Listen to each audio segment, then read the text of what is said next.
So hello guys, চলে এসেছি আমি আবার একটা নতুন ভিডিও নিয়ে। তো আজকে প্রথমে একটু আমরা পুরনো যে কাজগুলো করে এসেছি সেগুলো একটু দেখে নেব। তো আমাদের ইতিহাসের আমাদের ফার্স্ট ক্লাস যেটা ছিল সেটা হচ্ছে ইতিহাস কি, যেটা ঘটেছিল, ইট ওয়াজ হ্যাপেন, সেটা হচ্ছে ইতিহাস। ইতিহাসের জনক আমরা জেনেছি হেরোডোটাস, তার বই হিস্টোরিকা। আমরা ইতিহাসকে বিভাজন করেছি তিনটি ভাগে: প্রাগ ঐতিহাসিক, আদ্য ঐতিহাসিক আর ঐতিহাসিক, প্রি হিস্টোরিক, প্রোটো হিস্টোরিক আর হিস্টোরিক। সেই প্রাগ ঐতিহাসিক অর্থাৎ প্রি হিস্টোরিকের তিনটা ভাগ: পুরনো পাথরের যুগ, মধ্য পাথরের যুগ আর নতুন পাথরের যুগ।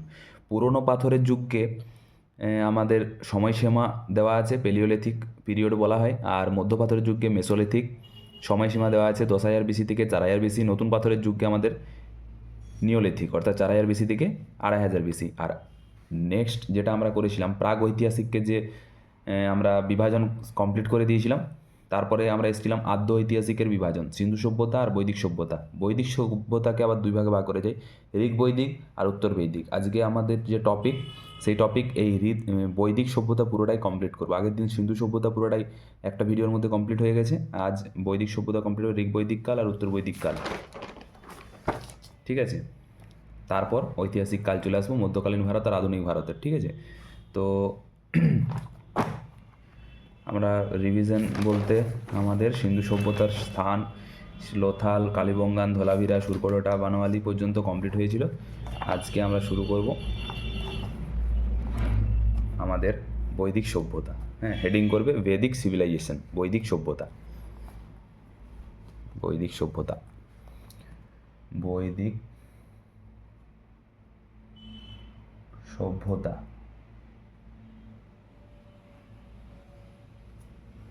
অর্থাৎ বেদিক সিভিলাইজেশন, বেদিক সিভিলাইজেশন।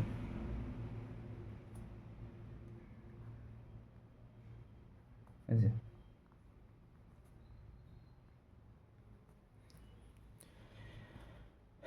নেক্সট এই বৈদিক সভ্যতাকে আমরা যেমন আগের দিন সিন্ধু সভ্যতা করেছি, সিন্ধু সভ্যতাকে আর কোনো ভাগে বিভক্ত করা যায় না। সিন্ধু সভ্যতা শুধু স্থানগুলোর বর্ণনা করা হয়েছে, কোনখানে কোন জিনিসটার প্রমাণ পাওয়া গেছে সেইগুলো। কিন্তু বৈদিক সভ্যতাকে তোমাদেরকে মনে রাখতে হবে যে বৈদিক সভ্যতাকে আরও দুটো ভাগে ভাগ করা যায়। কী কী? পূর্ব বৈদিক কাল আর উত্তর বৈদিক কাল। লিখে নেবো আমরা।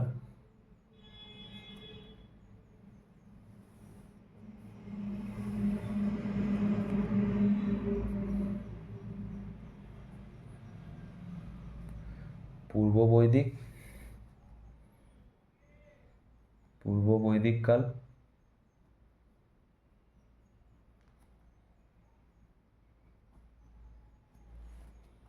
আর আমাদের উত্তর বৈদিক কাল।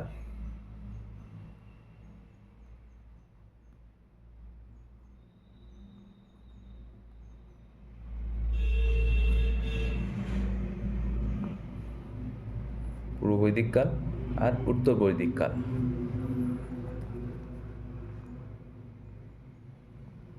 ঠিক আছে, এরপর এই পূর্ব বৈদিক কাল, যেটাকে আমরা বলি প্রি বেদিক সিভিলাইজেশন।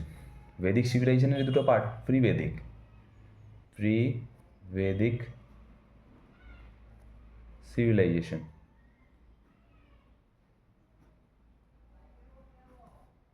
আর এটা হচ্ছে আমাদের পোস্ট বেদিক সিভিলাইজেশন, পরের।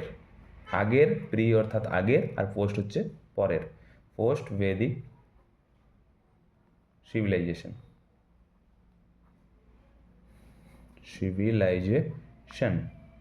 হ্যাঁ, ব্যাস। নেক্সট আমাদের এই পূর্ব বৈদিক কাল আর উত্তর বৈদিক কালের মধ্যে কি কি আছে আমরা জেনে নেব।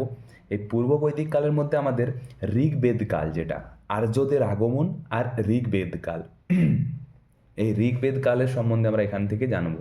ঠিক আছে, ঋগ্বেদ লিখে নিচ্ছি আমি, ঋগ্বেদ। ঠিক আছে, কাল অর্থাৎ ইংরেজিতে ঋগ বৈদিক পিরিয়ড। ঠিক আছে, আর কি? এই ঋগ বৈদিক কাল, আমাদের তো কাল সবাই বেদ সবাই জানে, কটা বেদ? 4টা বেদ। কী কী? ঋগ্বেদ, সামবেদ, যজুর্বেদ আর অথর্ববেদ। সেই ঋগ্বেদের কথা আমরা পড়ব কোথায়? পূর্ব বৈদিক কালে। আর বাকি যে 3টে বেদের কথা, সাম, হ্যাঁ, যজু, অথর্ব, সেইগুলো আমরা পড়ব উত্তর বৈদিক কালে। উত্তর বৈদিক কালে ওই আমাদের 3টে বেদ ছাড়াও আর কি কি পড়বো আমরা উত্তর বৈদিক কালে? উত্তর বৈদিক কালে আমরা পড়ব মহাজনপদ। তোমরা তো জানো তখনকার সময়ে 16টা মহাজনপদ ছিল। মহাজনপদ বলতে আমরা যেমন আগে পড়ে এসেছি, দেখবে সিন্ধু সভ্যতার আগে ওদের যে ভাগ করা হতো, ঠিক আছে, আমরা এখানেই পড়বো, এই চ্যাপ্টারেই পড়বো। কুল, ঠিক আছে, কুল বলতে একটা পরিবারকে বোঝায়, হ্যাঁ, সেই কুলদেরকে নিয়ে পরে তৈরি হতো আমাদের, যেমন একটা গ্রাম তৈরি হয় সেরকম ওদের গ্রাম, সেই গ্রামগুলো অনেকে নিয়ে তাদের তৈরি হতো আমাদের শহর, সেরকম ওদের ওই ডিভিশন ওয়াইজ সবচেয়ে বড় যে পদ ছিল সেটা হচ্ছে মহাজনপদ। জনপদ দিয়ে মহাজনপদ, মহাজনপদ হচ্ছে একটা স্ট্রংগেস্ট এরিয়া, ঠিক আছে। সেই 16টা মহাজনপদ সম্পর্কে আমরা জানবো। এছাড়াও আমরা কি জানবো? যে বৌদ্ধ ধর্ম সবাই শুনেছ, গৌতম বুদ্ধের প্রবর্তক ছিল গৌতম বুদ্ধ। আর আমরা পড়ব জৈন ধর্ম। আজকের যে মেন টপিক সেটাই, বৈদিক সভ্যতার মধ্যে আমরা পুরোটাই কমপ্লিট করবো একটা ভিডিওর মধ্যে, ঠিক আছে। বৈদিক সভ্যতার পূর্ব বৈদিক কালে আমরা ঋগ্বেদ সম্পর্কে আর আর্যদের আগমন সম্পর্কে পড়ব। আর উত্তর বৈদিক কালে আমরা বাকি বেদগুলো পড়ব। তার সাথে সাথে আমরা জৈন যে আমাদের ধর্ম আছে, আর বৌদ্ধ ধর্ম আছে, আর তার সাথে 16 মহাজনপদ। এই বৈদিক সভ্যতা কমপ্লিট হলে পরে আমরা হিস্টোরিকে আসবো, মধ্য ভারতকে ঢুকবো, ঠিক আছে। আর এই বৈদিক সভ্যতার সাথে সাথে আমাদের ওই 16 মহাজনপদের সাথে সাথেই আমাদেরকে আরও কিছু আছে যেগুলো পড়তে হবে। মগধ সাম্রাজ্য, মগধ সাম্রাজ্যটা অনেকটা বড় সাম্রাজ্য, 4টা বংশ রাজ করেছিল, সেই জন্য সেই 4টা বংশকে একটা ভিডিওতেই নিয়ে আসবো। পুরো মগধটা সম্বন্ধে একটা ভিডিওতে আসবে পরের ভিডিওতে। আজকে আমরা বৈদিক সভ্যতাটা শেষ করবো, আর বেশি কথা না বাড়িয়ে শুরু করি। আর কি কি পড়বো আমরা এখানে লিখে দিই। মহাজনপদ, 16 মহাজনপদ, মহাজনপদ, ঠিক আছে। নেক্সট আমরা কি পড়ব এখান থেকে? বৌদ্ধ ধর্ম, বৌদ্ধ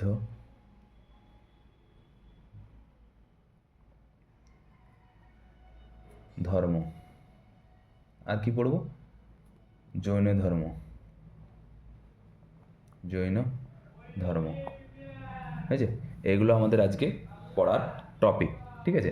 তো প্রথমেই বললাম যে পূর্ব বৈদিক কালে আমরা আর্যদের আগমন সম্পর্কে জানবো।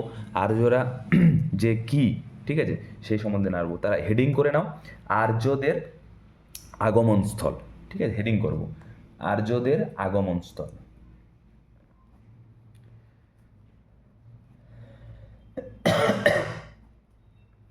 আর্যদের আগমন স্থল, ঠিক আছে। এই আর্যরা প্রথম আমাদের ভারতে কোথায় কোথায় থেকে এসেছিল সেই সম্বন্ধে বিভিন্ন ঐতিহাসিকদের মতভেদ আছে। এক ঐতিহাসিক বলেছে তারা হয়তো তারা এখানেই ছিল, ঠিক আছে। অনেক ঐতিহাসিক, কেউ বলেছে জার্মানি থেকে এসছে, অন্য ঐতিহাসিক আরও তার কথার বিপরীতে বলেছে তিব্বত থেকে এসছে। যেমন আমাদের বাল গঙ্গাধর তিলক বলেছে নর্থ, উত্তরী ধ্রুব যেটা আছে নর্থ ধ্রুব থেকে এসছে, ঠিক আছে। বিভিন্ন, তাহলে আমরা সেই নামগুলো, সেই ঐতিহাসিক বা যারা পুরাতত্ত্ববিদ, যারা এই সম্বন্ধে আমাদেরকে জানিয়েছে, তাদের নাম, তারা কোন জায়গা থেকে এসেছিল সেটা লিখব। আর আর্য কি, আর্য কথার অর্থ আমরা ফার্স্টে লিখব। আর্য কথার অর্থ কি? আর্য শব্দের অর্থ তোমাদের পরীক্ষাতে পড়ে। আর্য শব্দের অর্থ কি? আর্য শব্দের অর্থ হচ্ছে শ্রেষ্ঠ বংশ, শ্রেষ্ঠ। আর্য শব্দের এক কথায় হচ্ছে শ্রেষ্ঠ বা শ্রেষ্ঠ বংশজাত, দুটাই অপশানে দুটাই দেয়, হ্যাঁ। আর্য শব্দের অর্থ, আর্য শব্দের অর্থ এক কথায় বললে শ্রেষ্ঠ, হ্যাঁ। আর অনেক অনেক অপশানে দেয় শ্রেষ্ঠ বংশজাত, মানে শ্রেষ্ঠ বংশে যে জন্ম নিয়েছে, শ্রেষ্ঠ বংশজাত, হ্যাঁ। দুটাই পড়ে, দুটাই অপশানে দেয়। অপশান দেখে আমাদের গাই করতে হবে, হ্যাঁ। তারপর কি লিখবো আমরা? তারপর আমরা জানবো কে কোন কোন ঐতিহাসিক কোন কোন জায়গাতে এসেছিল বলেছিল। আমরা একটা লম্বা দাগ টেনে দেবো, অনেকগুলো ঐতিহাসিকের নাম আছে, হ্যাঁ। নোট ডাউন করে নেবে, খাতায় লিখে লিখে পড়বে, সব মনে থাকবে। তাহলে ফার্স্ট আমরা লিখবো কে কী বলেছিল, আমাদের ম্যাক্স মুলার। ঠিক আছে, ম্যাক্স মুলার। আরেকটা জিনিস ম্যাক্স মুলার বলতে আমার মনে পড়লো, লিখে নেবে, এই আর্যদের যে প্রথম আর্য শব্দটা ব্যবহার করেছিল কে, ম্যাক্স মুলার। ঠিক আছে, আর্য শব্দটা ব্যবহার করেছিল, এখানে আমি লিখে নিচ্ছি আর্য। এই আর্য শব্দটা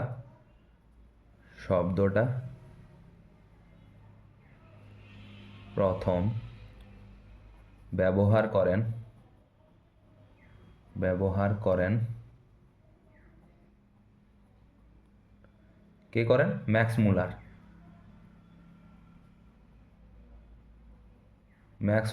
কত সালে যদি বলে, কত সালে করেছিলেন, 1853। হয়েছে, এই আর্য সম্বন্ধে বলেছিলেন। কে কোন মতবাদ বলেছিলেন, ফার্স্টে আমরা লিখবো ওই ম্যাক্স মুলারের নামেই লিখবো, ম্যাক্স মুলার। ঠিক আছে, বাংলাতেও ম্যাক্স মুলারই লিখবে। তিনি কি বলেছিলেন, ম্যাক্স মুলার কি বলেছিলেন, যে মধ্য এশিয়া, যেটা সেন্ট্রাল এশিয়া, সেই সেন্ট্রাল এশিয়া থেকে এসছেন আর্যরা, তিনি মনে করেছিলেন। ঠিক আছে, সেন্ট্রাল এশিয়া বা মধ্য, বাংলাতে লিখে দিচ্ছি মধ্য এশিয়া। ওনার মতে আর্যরা মধ্য এশিয়া থেকে এসেছিলেন। ঠিক আছে, মধ্য এশিয়া। তারপর আমাদের কার নাম লিখবো, আমাদের লিখলাম দয়ানন্দ সরস্বতী। নামটা শুনেছো, সিন্ধু সভ্যতার খোঁজ করেছিলেন সিন্ধু সভ্যতাতে, দয়ানন্দ সরস্বতী নামটার সাথে তো সবাই বুঝতে পারছো, দয়ানন্দ সরস্বতী লিখব, দয়ানন্দ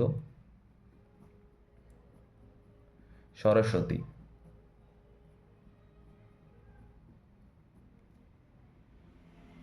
দয়ানন্দ সরস্বতী, তিনি কি বলেছিলেন, কোথা থেকে এসছে আর্যরা, তিনিই বলেছিলেন না মধ্য এশিয়া না, আর্যরা এসছে তিব্বত থেকে। তারপর দয়ানন্দ সরস্বতীর পরও আবার বলেছিল আমাদের হাঙ্গেরি। কোথায় হাঙ্গেরি বলেছিল কে, গাইলস। ঠিক আছে, গাইলস লিখে রাখবো, গাইলস বলেছিল হাঙ্গেরি থেকে এসছে এরা।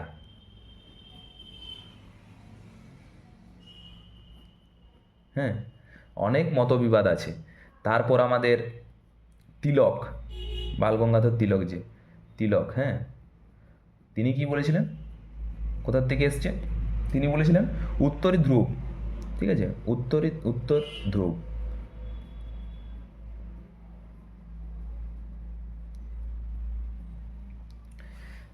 তারপর কি, আর্যদের আগমন সম্বন্ধে আর কে কি বলেছিল, ঠিক আছে, আর বলেছিল আমাদের এডওয়ার্ড ময়ের যে আছে। ঠিক আছে, এডওয়ার্ড ময়ের, আমি লিখে দিচ্ছি, নামটাও লিখে দিচ্ছি, ইংরেজি বাংলা দুটাই লিখে দিচ্ছি। হ্যাঁ, আগে ইংরেজি লিখি, এডওয়ার্ড মেয়র। তিনি কি বলেছিলেন, কোথা থেকে এসছে, তিনি বলেছিলেন এরা পামির কা পাঠান। অর্থাৎ বুঝতে পারছো কোনখান থেকে এসছে,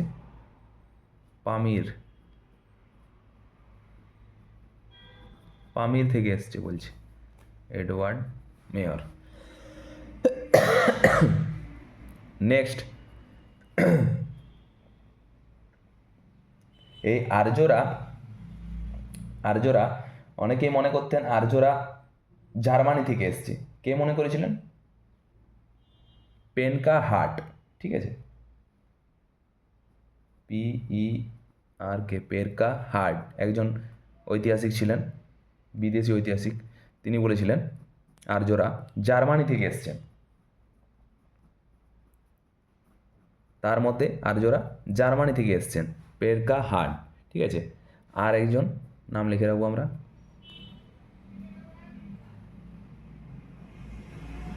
আরেকটা জিনিস, হ্যাঁ মনে পড়লো, আরেকটা জিনিস লিখে রাখবে, পেরকা হার্টের সাথে সাথে ম্যাক্স মুলার আমরা জানলাম মধ্য এশিয়া থেকে, দয়ানন্দ সরস্বতী আমরা জানলাম তিব্বত থেকে বলেছিলেন এসছে, গায়েলস বলেছিল হাঙ্গেরি থেকে এসছে, তিলক, বালগঙ্গাধর তিলক বলেছে উত্তর ধ্রুব থেকে এসছে, এডওয়ার্ড মেয়র বলেছিল পামির থেকে এসছে, পেরকা হার্ট বলেছিল জার্মানি থেকে এসছে। আরেকটা এদের মনে রাখবে, এরা এই যে সিস্টেমটা, ঠিক আছে, আর্যদের যে সিস্টেম, আর্যরা খুব ভালো একটা মানে বসবাসের পদ্ধতি, তাদের যে বসবাসের পদ্ধতি ছিল খুব ভালো ছিল, তারা অনেক উন্নত ছিল। ঠিক আছে, আর আমরা এখানে কি পড়বো এর সাথে সাথে, তাহলে আমরা কি কি জানলাম আজকে এখনো পর্যন্ত? দুটা কালকে ভাগ করা যায়, বৈদিক সভ্যতাকে ভেদিক সিভিলাইজেশনকে কয় ভাগে ভাগ করা যায়? দুই ভাগে ভাগ করা যায়। কি কি? ভেদিক সিভিলাইজেশন হচ্ছে, একটা হচ্ছে প্রি ভেদিক সিভিলাইজেশন আর একটা হচ্ছে পোস্ট ভেদিক সিভিলাইজেশন। প্রি ভেদিকে আমরা ঋগ্বেদ সম্বন্ধে পড়বো, এই যে আর্যদের আগমনটাই হয়েই শেষ। আর্যদের আর কিছু জিনিস আছে, আমরা সিম্বল আছে জানবো, যেমন তখন আর্যদের সময়কালে ধানকে কি বলা হতো, অন্নকে কি বলা হতো, গাইকে কি বলা হতো, সেইগুলো আমরা জানবো। এগুলো অনেক সময় WBKP প্লাস সেন্ট্রাল পরীক্ষাতে পড়ে। আর আর্যদের যে মানে ওরা যে সিস্টেমে বসবাস করতো, প্রথম বললাম কুল, হ্যাঁ, গ্রাম, বিষ, জন আর রাষ্ট্র, এইভাবে যে মহাজনপদ, ঠিক আছে, এই ভাগটা যে পাঁচটা তারা বসবাস করতো, তাদের সেই সম্পর্কে আমরা একটু জানবো। এখানে আমরা স্টার চিহ্ন দেব, যে আর্যদের পঞ্চজন বলা হতো, ঠিক আছে। আর্যদের পঞ্চজন কিভাবে বিভক্ত ছিল? আর্যদের পঞ্চজন, আর্যদের পঞ্চজন কিভাবে বিভক্ত ছিল লিখবো আমরা এখানে। 1 নম্বরে ছিল, নিচের থেকে লিখবে না উপর থেকেই লেখো, রাষ্ট্র। আমি বলে দিচ্ছি, আগে লিখে নিই, হ্যাঁ। তারপর হচ্ছে জন, বিষ, হ্যাঁ, দিয়ে হচ্ছে গ্রাম, দিয়ে হচ্ছে লাস্টে কুল, হয়েছে। তাহলে কুল অর্থাৎ একটা পরিবারকে বোঝাচ্ছে। আমাদের যেমন একটা ঘরকে কি বলি? পরিবার। সেরকম তখন সেটাকে বলা হতো কুল। বলি না আমরা মাস্টারের বংশ বা মাস্টারের পরিবার, সেরকম কুল বলা হতো, ঠিক আছে। কুল, গ্রাম, অনেকগুলো কুল অর্থাৎ অনেকগুলো পরিবারকে নিয়ে আমাদের যেমন গ্রাম, সেরকম তখনও গ্রামই বলা হতো গ্রাম। অনেকগুলো গ্রামকে নিয়ে আমাদের যেমন একটা রাজ্য হয় আর কি, ঠিক আছে, বা অনেকগুলো গ্রামকে নিয়ে আমাদের একটা শহর হয়, সেই শহরটাকে বলছে বিষ, ঠিক আছে। আবার অনেকগুলো শহর নিয়ে আমাদের যেমন একটা রাজ্য হয়, সেরকম অনেকগুলো বিষ নিয়ে হচ্ছে তাদের জন। আর অনেকগুলো আমাদের যেমন রাজ্য নিয়ে একটা রাষ্ট্র হয়, সেরকম ওদেরও অনেকগুলো জন নিয়ে রাষ্ট্র, এই রাষ্ট্রটাকেই মহাজনপদ বলে। এই যে জনের উপরে যেটা আছে সেটা হচ্ছে মহাজনপদ, পরবর্তীকালে সেটা মহাজনপদ নাম হয়, ঠিক আছে, জনের উপরে মহাজনপদ। তো আর্যরা যে পদ্ধতিতে তারা বসবাস করতো, তাদের 5টি পঞ্চজন বলা হতো, ঠিক আছে। তারা 5টি আকার ভেদে বসবাস করতো, এই পদ্ধতি। সবচেয়ে যদি বলে বড়, ঠিক আছে, এটা হচ্ছে সবচেয়ে বড়, সবচেয়ে বড়। আর সবচেয়ে ছোট যদি বলে এই কুল বা পরিবার, সবচেয়ে ছোট, দেখেই বুঝতে পারছো, সবচেয়ে ছোট, সবচেয়ে ছোট, হয়েছে। এরপরে নেক্সট আমরা চলে আসবো, আর কি কি আছে আমাদের জানতে হবে। তোমাদেরকে বললাম যে আর্যরা তাহলে কী ধরনের ছিল, তারা মাংসাশী না শাকাহারী, না তারা দুটোই, অমনিভোরাস অর্থাৎ তারা সর্বাহারী, ঠিক আছে। তো আর্যরা ছিল সর্বাহারী, তারা মাংসও খেত, তারা শাকসবজিও খেত, ঠিক আছে। এখানে আমরা পয়েন্ট করে লিখব আর্যদের ফিচার্স অফ প্রিভেদিক পিরিয়ড, ঠিক আছে। Features, FEATURES, features of pre Vedic period.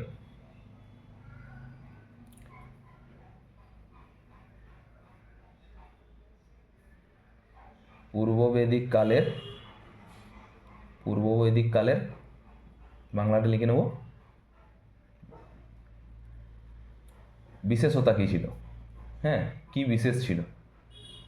প্রথমে আমরা বিশেষতার মধ্যে লিখব যে তারা এক ধরনের হয় যারা শুধু মাংস খায় আর কি, তাদের মাংসাশী বলে, হ্যাঁ, মাংসাশী, সেটাকে ইংরেজিতে বলে আমাদের নন ভেজিটেরিয়ান,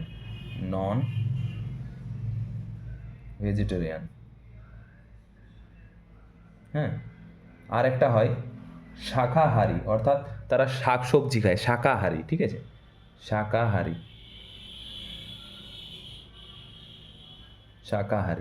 এটাকে কি বলে? ভেজিটেরিয়ান, ঠিক আছে। কিন্তু তখনকার সময়ে আর্যরা কি ছিল? না তারা ভেজিটেরিয়ান, না তারা নন ভেজিটেরিয়ান, তারা বোথ, তারা দুটোই খাদ্য হিসেবে গ্রহণ করতো, তারা ছিল অমনিভরাস অর্থাৎ সর্বাহারী। ঠিক আছে, সর্বাহারী। এগুলো অনেক সময় প্রশ্নতে পড়ে। হ্যাঁ, আর্যরা সর্বাহারী, মাংসাশী, শাকাহারী, কি কি ধরনের তারা খাদ্য গ্রহণ করতো আর কি। ঠিক আছে, অমনিভরাস। ঠিক আছে, নেক্সট আর কি জানবো আমরা? তখনকার সময়ে কিছু শব্দ ছিল যেগুলো আমরা এখন নর্মালি কি বলি, ধান, আটা, গাই, এগুলোকে তারা আলাদা আলাদা নামে তখনকার সময়ে আলাদা তাদের আর্যদের যে ভাষাতে তারা ডাকতো, সেই ভাষাগুলো আমাদের জেনে রাখতে হবে। হ্যাঁ, যেমন খাবার, খাবারকে তারা কি বলতো? করব। ঠিক আছে, আমি এখানে পাশাপাশি লিখে দিচ্ছি। হ্যাঁ, স্টার দিয়ে দেবে। একে খাবার অর্থাৎ খাদ্য, খাবার অবলিক দিয়ে খাদ্য, খাদ্যকে তারা কি বলতো? বলতো করব।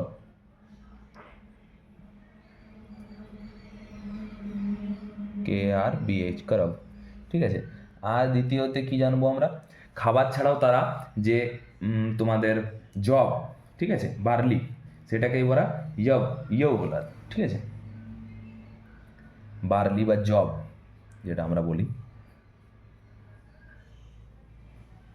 আর এটা ফুড লিখে রাখবে, ফুড, ফুড খাবারটাকে তারা বলতো করব, বার্লি জবটাকে তারা বলতো ইয়। হ্যাঁ, তারপরে কি পড়বো আমরা? আর কি জানবো আমরা? আর জানবো আমরা ওরা তোমাদের গাইটাকে কি বলতো? গাই অর্থাৎ যে আমাদের গরু, ঠিক আছে, ওটাকে তারা কি বলতো? আঘান্যা, গাই বা গরু। ঠিক আছে, গাই লিখে দাও। গাইটাকে তারা বলতো কাও, তারা কি বলতো? আঘান্যা, অর্থাৎ অঘন্যটা আমার মানে আছে না, যাদেরকে মারা যায় না। ঠিক আছে, যাদের মারা যায় না, যাদের মারা যায় না। তাহলে তখনকার সময়ে আর্যরাও এই গাইদেরকে বলেছিল অঘন্য, অর্থাৎ যাদেরকে মারা যায় না। ঠিক আছে, আলাদা চোখে দেখতো গাইদেরকে। হ্যাঁ, ভগবান স্বরূপ আর কি। ঠিক আছে, নেক্সট 4 নম্বরে আমরা কি জানবো? যে আমাদের সমুদ্রকে কি তারা বলতো? পারাবত। ঠিক আছে, সমুদ্রকে তারা কি বলতো? সমুদ্র অর্থাৎ যেটা আমরা সি বলি, সমুদ্র, সেটাকে তারা কি বলতো? পারাবত। হ্যাঁ, ইংরাজি লিখে দিচ্ছি, পারাবত। ঠিক আছে, পারাবত। আর কি? সুদখোর অর্থাৎ সুদে যারা টাকা ইনভেস্ট করে আর কি, সুদের বিনিময়ে, তাদেরকে আমরা সুদখোর, যেমন নর্মালি বলি সুদখোর বা, ঠিক আছে, তাদেরকে তারা কি বলতো? টেকনাট। ঠিক আছে, বেকনাট, সুদখোর, আমি বাংলাতে লিখে রাখছি সুদখোর, সুদে যারা টাকা ইয়ে করে তাদেরকে বলতো বেগনাট, বৈকার গো বেগনাট। হ্যাঁ, এগুলো খুব ইম্পর্টেন্ট। ঠিক আছে, ইংরাজিও লিখে দিতে পারো, কোনো অসুবিধা নেই, লিখে দিচ্ছি ওয়েগনাট,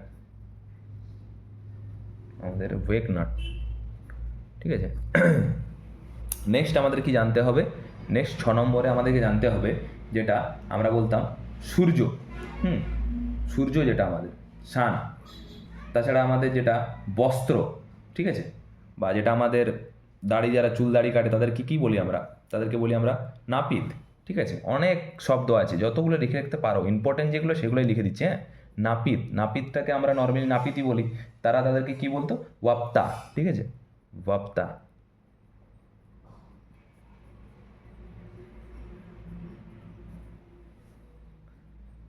সাত নম্বরে যেটা আমাদের ওদের আর একটা কী ছিল, ভাষাটা জানতে হবে। ভাষাটা লাস্টে লিখে দিচ্ছি, আর দুটো তিনটে শব্দ যেগুলো ইম্পর্টেন্ট আছে সেগুলোই লিখবো, সব লিখবো না। কৃষিভূমি, ঠিক আছে, যেটা আমরা বলি যেখানে চাষ করা হয়, সেই এগ্রিকালচার ল্যান্ড, সেই কৃষিভূমিকে ওরা বলতো উর্বরা। ঠিক আছে, কৃষিভূমি লিখে রাখো, কৃষিভূমি, কৃষিভূমিকে ওরা বলতো উর্বরা। ঠিক আছে, উর্বরা, এটা ইংরেজি উর্বরা, উর্বরাই হবে। ঠিক আছে, লিখে রাখতে পারো উর্বরা। হ্যাঁ, নেক্সট আমরা কি জানবো? আর কি? এই 7টাই থাক, আর সেরকম ইম্পর্টেন্ট লিখে রাখতে পারো মরুস্থল, ঠিক আছে, মরুভূমির যে একটা 8টাই লিখে রাখি, মরুস্থল, ঠিক আছে, আমরা বলি মরুস্থল, ওরা সেটাকে কি বলতো, ধানবা, ঠিক আছে, আমি লিখে রেখেছি মরুস্থল, মরুস্থলী বা মরুস্থল, হ্যাঁ, সেটাকে ওরা বলতো ধানবা, ইংরেজি লিখে রাখতে পারো ধানবা, DHNVA, ধানবা। এই 8টা শব্দ খুব ইম্পর্টেন্ট শব্দ, মনে রাখবে। খাবারকে তারা কি বলতো, করব বলতো। জবকে তারা কি বলতো, জো, অর্থাৎ YEW। গায় অর্থাৎ গরুকে তারা কি বলতো, অঘন্য, যাদের মারা যায় না।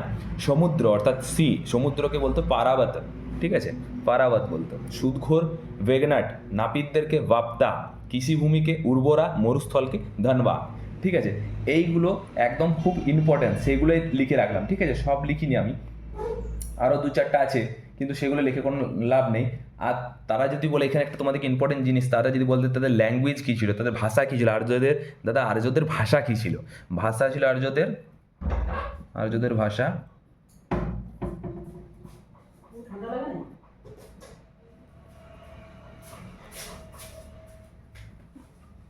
সংস্কৃত, সংস্কৃত, সংস্কৃত, ঠিক আছে, SANS, সংস্কৃত লিখে রাখতে পারো, সংস্কৃত। নেক্সট আমাদের যেটা জানতে হবে, আর্যদের যে ভাষা আমরা জানলাম সংস্কৃত, আর কি কি জানবো, যে ওই ঋগ্বেদিক পিরিয়ডের সময় রিভার্সদেরকে, যে নদীগুলো ছিল সেই নদীগুলোর একটা আলাদা আলাদা নাম ছিল, সেগুলো নতুন নতুন নাম হয়েছে, চেঞ্জ হয়ে, তো পুরনো নাম আর নতুন নাম এই একটা আমরা লিস্ট করব, ঠিক আছে। Name of Rigvedic rivers, heading করবে নেম অফ ঋগ্বেদিক রিভার্স, হ্যাঁ, নেম অফ ঋগ্বেদিক রিভার্স, অর্থাৎ ঋগ্বৈদিক কালে যে নদীগুলি ছিল সেগুলোর নতুন নাম আর আগে কি নাম ছিল, হ্যাঁ, এখানে নদী হেডিং করলাম, আর এখানে পুরনো নাম, ঠিক আছে। আগে আমাদের যেটা, ঠিক আছে, আমাদের নাম ছিল কাবুল, নদীটার নাম, এখন নাম হয়েছে কাবুল, আগে ছিল সেটা কুম্ভা, ময় ভয়ে আকার, কুম্ভা, ঠিক আছে। এখন নামছে সিন্ধু, এখন নাম হয়েছে সিন্ধু, আগে সেটার নাম ছিল সিন্ধ, হ্যাঁ, এখন নাম আছে ঝেলাম।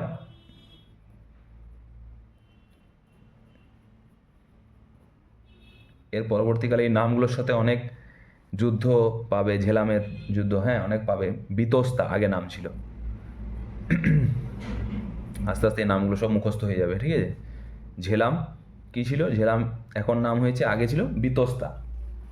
আর কি আছে আমাদের, চেনাব, এখন নাম আছে চেনাব, আগে নাম কি ছিল চেনাবের,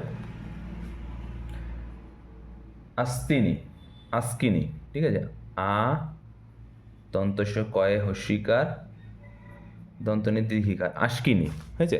4টা নাম কি কি, কাবুল এখন নাম আছে, আগে ছিল কুম্ভা, সিন্ধু সিন্ধ, ঝেলাম বিতস্তা, চেনাব, আস্কিনি, ঠিক আছে। আরও আছে অনেকগুলো নাম, আমরা সব নামগুলো লিখব, ঠিক আছে।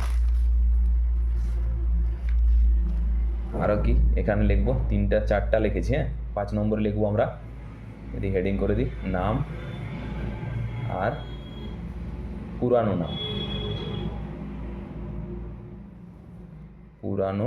নাম, ঠিক আছে। লিখবো আমাদের রাভি, এখন যেটা রাভি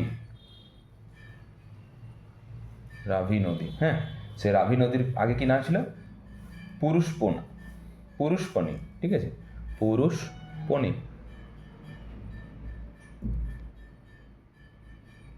একদম মন দিয়ে সব লিখে রাখবে, পুরুষপনি, ঠিক আছে। নেক্সট আমরা জানবো গোমতী, ঠিক আছে, গোমতী যেটা ছিল এখন আছে গোমতী, সেটার আগে নাম ছিল গোমল, ঠিক আছে। একই গো গো, রাভি, পুরুষমণি, কিছু কিছু হয়তো আলাদা আছে, কিছু কিছু মেল আছে, গোমতী, গোমল। তারপর হচ্ছে ব্যাস, ঠিক আছে, লিখে রাখবে ব্যাস। সেটা হচ্ছে আগে নাম ছিল বিপাশা, ঠিক আছে, বিপাশা। নেক্সট কি আছে আমাদের ব্যাসের পরে? রাভি, পুরুষপতি, গোমতী, কোমল, ব্যাস, হ্যাঁ, বিপাশা, সতলুজ, ঠিক আছে, সতলুজ, সতলুজ যেটা নাম আছে সেটা আগে নাম ছিল শতদ্রু, ঠিক আছে। এখন কুর্রম, নাম শুনেছি নিশ্চয়ই, কুর্রম, আগে নাম ছিল ক্রুমু, ক্রিমু, ঠিক আছে। তাহলে কতগুলোটা জানলাম? 1 2 3 4 5, ওইদিকে 5 আর 9টা। আর একটা কি লিখবো? রাভি, পুরুষপণি, গোমতী, গোমল, ব্যাস, বিপাশা, সতলুজ, শতদ্রু, কুর্রম, ক্রিমু। আর একটা কি জানবো আমরা? গণ্ডক, ঠিক আছে, গণ্ডক। আর ঘরঘরা, ঠিক আছে, ঘরঘরাটা লিখে রাখি। ঘরঘরা আগে নাম ছিল সরস্বতী, সরস্বতী, ঠিক আছে, সরস্বতী। আর কি হচ্ছে? গণ্ডক, গণ্ডক, সদানীরা, সদানীরা, ঠিক আছে। এই নদীর নামগুলো আমাদের জানা হলো, কমপ্লিট হলো। তারপর কি জানবো আমরা? ঋগ বৈদিককালীন, ঋগ বৈদিককালীন সমাজের যে, সমাজের যে সমাজটা কীরকম ছিল, তাদের ভাষা কীরকম ছিল, সেটা আমরা জানবো। হ্যাঁ,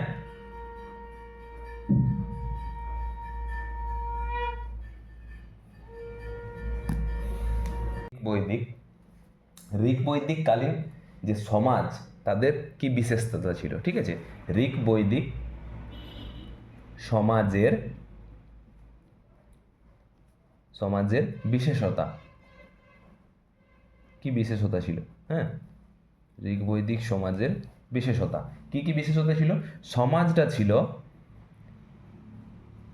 সমাজটা ছিল পিতৃতান্ত্রিক, অর্থাৎ পিতার কথাই শেষ কথা। এখন যেমন আমরা মনে করো কোনো ঘরের যে ডিসিশন বা কোনো যদি সিদ্ধান্ত নিতে হয়, তাহলে কে নেই? বাবা নেই, বাবার কথাই শেষ কথা। সেরকম তখনকার সময়ে ঋগ বৈদিক সমাজটা ছিল পিতৃতান্ত্রিক, অর্থাৎ পিতার কথাই শেষ কথা, ঠিক আছে। লিখে রাখবো সমাজ, সমাজটা কীরকম ছিল? পিতৃতান্ত্রিক, পিতৃতান্ত্রিক, পিতার উপরেই নির্ভরশীল, পিতার কথাই শেষ কথা, ঠিক আছে। ইংরেজিতে আমি লিখে রাখবো পেট্রিয়ার্চাল, পেট্রিয়ার্চাল, ঠিক আছে, হয়েছে, পিতৃতান্ত্রিক। নেক্সট কি লিখবো? ভাষা, এই ঋগ বৈদিক কালের ভাষা কি ছিল? অর্থাৎ ল্যাঙ্গুয়েজ সংস্কৃত, হ্যাঁ, ভাষা কি ছিল? সংস্কৃত, হয়েছে। আর কি? সমাজ ছাড়া কি আছে আমাদের? এদের প্রমুখ যে দেবতা, কোন দেবতার এরা পূজা করতো, সেটা তোমাকে জানতে হবে। ঋগ বৈদিক কালে প্রমুখ দেবতা, প্রমুখ দেবতা কে কে ছিল? প্রমুখ দেবতাদের মধ্যে ইন্দ্র, ঠিক আছে, এদের প্রমুখ দেবতা ছিল ইন্দ্র, ঠিক আছে। আর আমাদের এটা ঋগ বৈদিক চলছে। উত্তর বৈদিকে আমরা পাবো প্রজাপতি, ঠিক আছে, লিখে রাখতে পারি এখানে উত্তর বৈদিকে প্রজাপতি, উত্তর বৈদিকে প্রজাপতি, হ্যাঁ, প্রজাপতি, হ্যাঁ, লিখে রাখলাম। আর কি জানতে হবে আমাদেরকে? এদের আমরা জেনেছি শাকাহারী আর মাংসাশী দুটাই, অর্থাৎ অমনিভরাস, হ্যাঁ, সর্বাহারী। আর এই ঋগ বৈদিক কালের প্রমুখ দেবতা এই ইন্দ্র ছাড়াও আর কোন কোন দেবতার পূজা হতো সেই সময়ে, ঠিক আছে। ঋগ বৈদিক কালের, ঋগ বৈদিক কালের প্রমুখ দেবতা, ঋগ বৈদিক কালের প্রমুখ দেবতা, প্রমুখ দেবতা,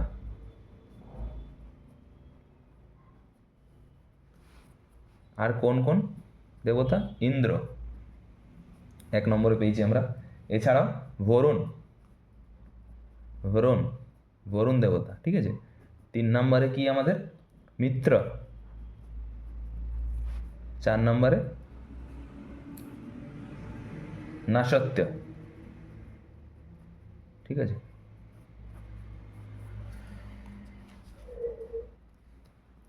আর কি ঋগ বৈদিক কালের আমাদের দেবতাদের যার নাম, এবারে কতবার তারা এই দেবতাদের নামগুলো বা কোন কোন শব্দগুলো তারা কতবার ব্যবহার করেছিল এসএসসিতে পড়ে। ঠিক আছে, এমটিএস হোক বা সিজিএল বা সিএইচএসএল। ঠিক আছে, হ্যাঁ, এই এসএসসিতে ডিপে যায়। হ্যাঁ, রাজ্যতে হয়তো এতটা ডিপে যায় না, হয়তো পিতৃতান্ত্রিক এটা জিজ্ঞেস করতে পারে যে ঋগ বৈদিক সমাজের সমাজটা কীরকম ছিল, পিতৃতান্ত্রিক, মাতৃতান্ত্রিক, জিজ্ঞেস করবে ভাষা, সংস্কৃত বা প্রমুখ দেবতার নাম এতদূর পর্যন্ত। ঠিক আছে, এটাও জিজ্ঞেস করতে পারে, কিন্তু এরপর একটা আমরা যে পয়েন্ট করছি সেটা সব জেনে রাখতে হবে। হ্যাঁ, সেন্ট্রাল হোক বা স্টেট, সব জেনে রাখতে হবে, সেই টপিক সম্বন্ধে আবার কিছু অজানা থাকবে না, এরকম পড়তে হবে। ঋগ্বেদে ঠিক আছে কতবার কোন শব্দটা ব্যবহার হয়েছিল? প্রথমে 1 নম্বরে আমরা লিখব ইন্দ্র, যেটা বললাম এদের প্রমুখ দেবতা, সেটা কতবার তারা ব্যবহার করেছিল? তারা ব্যবহার করেছিল 250 বার। ঠিক আছে, 250 বার এই শব্দের ব্যবহার করেন বা ব্যবহার হয়, লিখে দিচ্ছি। হ্যাঁ, ব্যবহার হয়। তারপর কি ইন্দ্রর পরে 1 নম্বরে আমরা লিখলাম ইন্দ্রর কথা ব্যবহার হয়েছিল 250 বার। নেক্সট কি লিখব? ইন্দ্রর পরে কি হয়েছিল আমাদের? এই যে ইন্দ্র 250 বার অর্থাৎ 250 বার ব্যবহার হয়েছিল, তার মানে কি? মানে তারা কথা বলার সাথে ব্যবহার নয়, তারা হয়তো যে মন্ত্র বা পূজনীয় যে আরাধনা করতো যেটা, সেটাতে ইন্দ্র নাম 250 বার ব্যবহৃত হয়েছে। আর কি অগ্নি, ঠিক আছে, অগ্নির নাম কতবার ব্যবহার হয়েছিল? 200 বার। ঠিক আছে, আর 3 নম্বরে কি আছে আমাদের? 3 নম্বরে হচ্ছে আমাদের বিষ্ণু,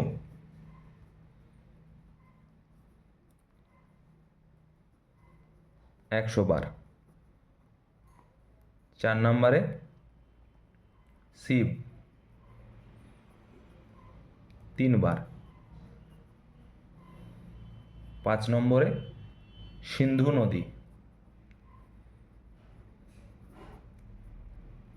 55 বার। হ্যাঁ, নেক্সট আরও আছে, ঠিক আছে, সব লিখবো। কত নম্বরে লিখছিলাম? 5, এখানে হবে 6। ঠিক আছে, 6 নম্বরে সিন্ধুর পরে আমাদের যমুনা, 3 বার ব্যবহার হয়েছিল। হ্যাঁ, আর 7 নম্বরে গঙ্গা, 1 বার। গঙ্গা তখন এদের পবিত্র নদী থাকেনি, হ্যাঁ, তাই 1 বার মাত্র ব্যবহার হয়েছে। এদের যদি বলে এদের পবিত্র নদীর নাম কি ছিল? পবিত্র দেবতা যেমন আমরা পড়লাম ইন্দ্র, সেরকম পবিত্র নদী ছিল এদের সরস্বতী নদী।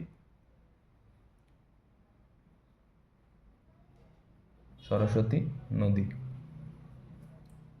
ব্যবহার হয়েছিল 50 বার।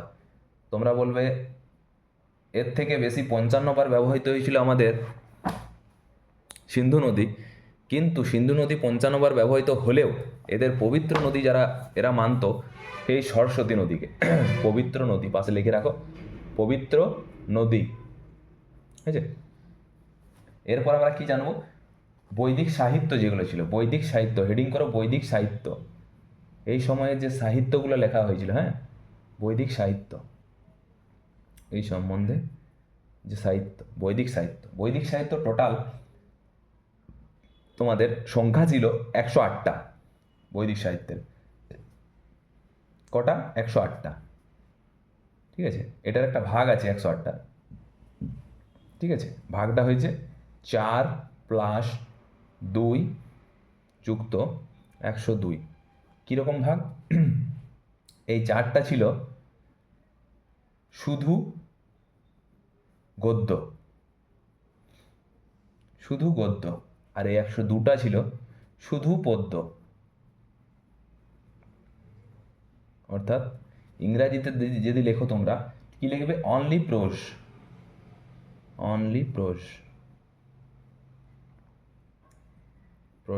আর এটা লিখবে অনলি ভার্স, হয়েছে। আর এই যে দুটা মাঝে আমরা ছেড়ে রাখলাম, সেই দুটাটা ছিল, তোমরা অনেক সময় অনেকেই শুনেছ, চম্পু কাব্য, অর্থাৎ যেখানে গদ্য এবং পদ্যর মিশ্রিত রূপ দেখতে পাওয়া যেত তাকে চম্পু কাব্য বলা হতো। চম্পু কাব্য কাকে বলে? গদ্য প্লাস পদ্য, অর্থাৎ গদ্য পদ্য দুটোরই ব্যবহার যে কাব্যে ছিল, অর্থাৎ যে উপন্যাসে বা যে সাহিত্যে ছিল, সেটাকে চম্পু সাহিত্য বা চম্পু উপন্যাস বা চম্পু কাব্য বলে। তাহলে কি এটা হচ্ছে গদ্য প্লাস পদ্য, লিখে রাখবে। আর নিচে লিখে রাখবে হেডিং চম্পু, হ্যাঁ, চম্পু কাব্য বলে, যেখানে গদ্য পদ্যের ব্যবহার আছে। তাহলে আমরা 108টা যে সংখ্যা আছে সেই সংখ্যাটা কিভাবে ভাগ করলাম? 4টে, 2টো আর 102টো, ঠিক আছে। তাই 4টে হচ্ছে শুধু গদ্য, আর 102টা হচ্ছে শুধু পদ্য, আর বেশিরভাগটাই পদ্যই ছিল, আর দুটা ছিল এমন যেটাতে গদ্য পদ্য একসাথে, সেটাকে বলা হতো চম্পু কাব্য, ঠিক আছে। আর এদের যে তোমার বড় উপনিষদ যেটা ছিল, লিখে রাখবে পয়েন্ট করে, সবচেয়ে বড় উপনিষদ, ঠিক আছে, সব থেকে বড় উপনিষদ কি? সব থেকে বড় উপনিষদ তোমাদের বৃহদারণ্যক উপনিষদ। বৃহদারণ্যক, বৃহদারণ্যক, ঠিক আছে, বৃহদারণ্যক উপনিষদ, বৃহদারণ্যক উপনিষদ, ঠিক আছে। এটা হচ্ছে তাদের সবচেয়ে বড় উপনিষদ। আর কি?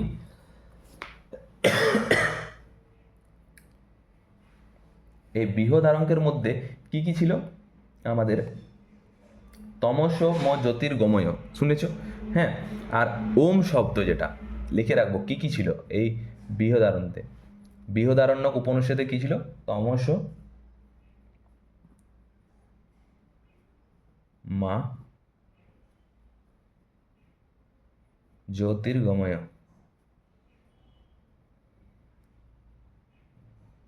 তমসম জ্যোতির্গময়।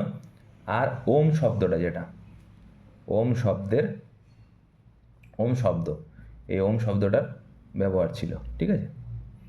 আর এছাড়াও এটা এটা জানলে তোমরা সবচেয়ে বড় উপনিষদ। আর একটা আছে সবচেয়ে ছোট উপনিষদ, হেডিং করবে সবচেয়ে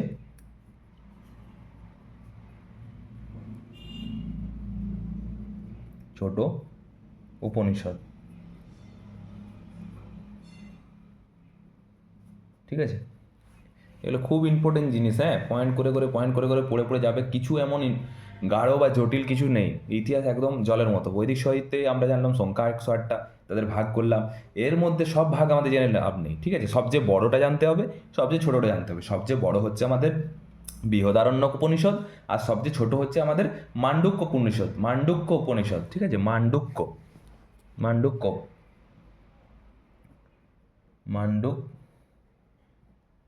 মান্ডুক্য উপনিষদ, ঠিক আছে। এই দুটো জানলেই আমাদের মোটামুটি এখানের ইম্পর্টেন্ট, ঠিক আছে। আর এছাড়াও কিছু কিছু জিনিস জানতে হবে, যেমন মুন্ডক উপনিষদ। এই মান্ডুক আর মুন্ডক কিন্তু এক নয়, ঠিক আছে, এটা আলাদা। মুন্ডক, মুন্ডক উপনিষদ, মুন্ডক, মুন্ডক উপনিষদ। এই মুন্ডক উপনিষদ কী জন্য ইম্পর্টেন্ট? ইম্পর্টেন্ট কী জন্য মুন্ডক উপনিষদ? তার কারণ হচ্ছে সত্যমেব জয়তে, ঠিক আছে, এই শব্দের ব্যবহার মুন্ডক উপনিষদ, ঠিক আছে। নেক্সট হচ্ছে আমাদের কঠ উপনিষদ, ঠিক আছে, ইয়ম নচিকেতা সংবাদ। এটা না জানলেও চলবে। আমাদের আর কি কি জানতে হবে? সংস্কার। এই আমাদের সংস্কার কত ধরনের হয়? সংস্কার, ঠিক আছে, 16টা সংস্কার হয়। মানুষের জন্ম থেকে মৃত্যু পর্যন্ত মোট 16টা সংস্কার হয়, ঠিক আছে। 16টা সংস্কার এখন না জানলেও চলবে, কিছু কিছু তোমাদেরকে বলে রাখছি। 16টা সংস্কার টোটাল জন্মের থেকে মৃত্যু পর্যন্ত মানুষের, জন্মের আগে থেকে হয়, গর্ভাবস্থা থেকেই একদম মৃত্যু পর্যন্ত মানুষের 16টা সংস্কার। যেরকম যেরকম আমাদের জাতকর্ম সংস্কার, ঠিক আছে, নামকরণ সংস্কার, পুষ্পবন সংস্কার অর্থাৎ উত্তম, ঠিক আছে, সন্তান জন্ম যেটা 1 নম্বরে লিখবে পুষ্পবন সংস্কার।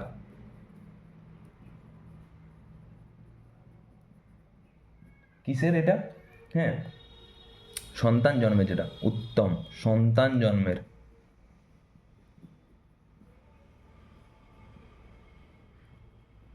হ্যাঁ, নেক্সট 2 নম্বরে কি আছে আমাদের? জাত কর্ম সংস্কার, ঠিক আছে, অর্থাৎ জন্মের পরে যে আমাদের ঘি মধু খাওয়ানো হয় না, সেটা হচ্ছে জাত কর্ম, জাত কর্মের সংস্কার। এরকম টোটাল 16টা সংস্কার আছে, সবগুলো জেনে লাভ নেই, যেগুলো ইম্পর্টেন্ট মনে হয় সেগুলো লিখে রাখছি। জাত কর্মের সংস্কার অর্থাৎ ঘি আর মধু যে খাওয়ানো হয়, হ্যাঁ, মধু মধু খাওয়ানো হয় সেটা জাত কর্মের। 3 নম্বরে আছে আমাদের নামকরণ সংস্কার, ঠিক আছে, নাম দেওয়া হয়, নামকরণ সংস্কার।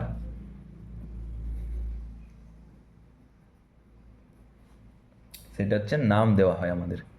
হ্যাঁ, নেক্সট আমরা কি লিখব 4 নম্বরে? নামকরণের পর আমাদের কি করা হয়?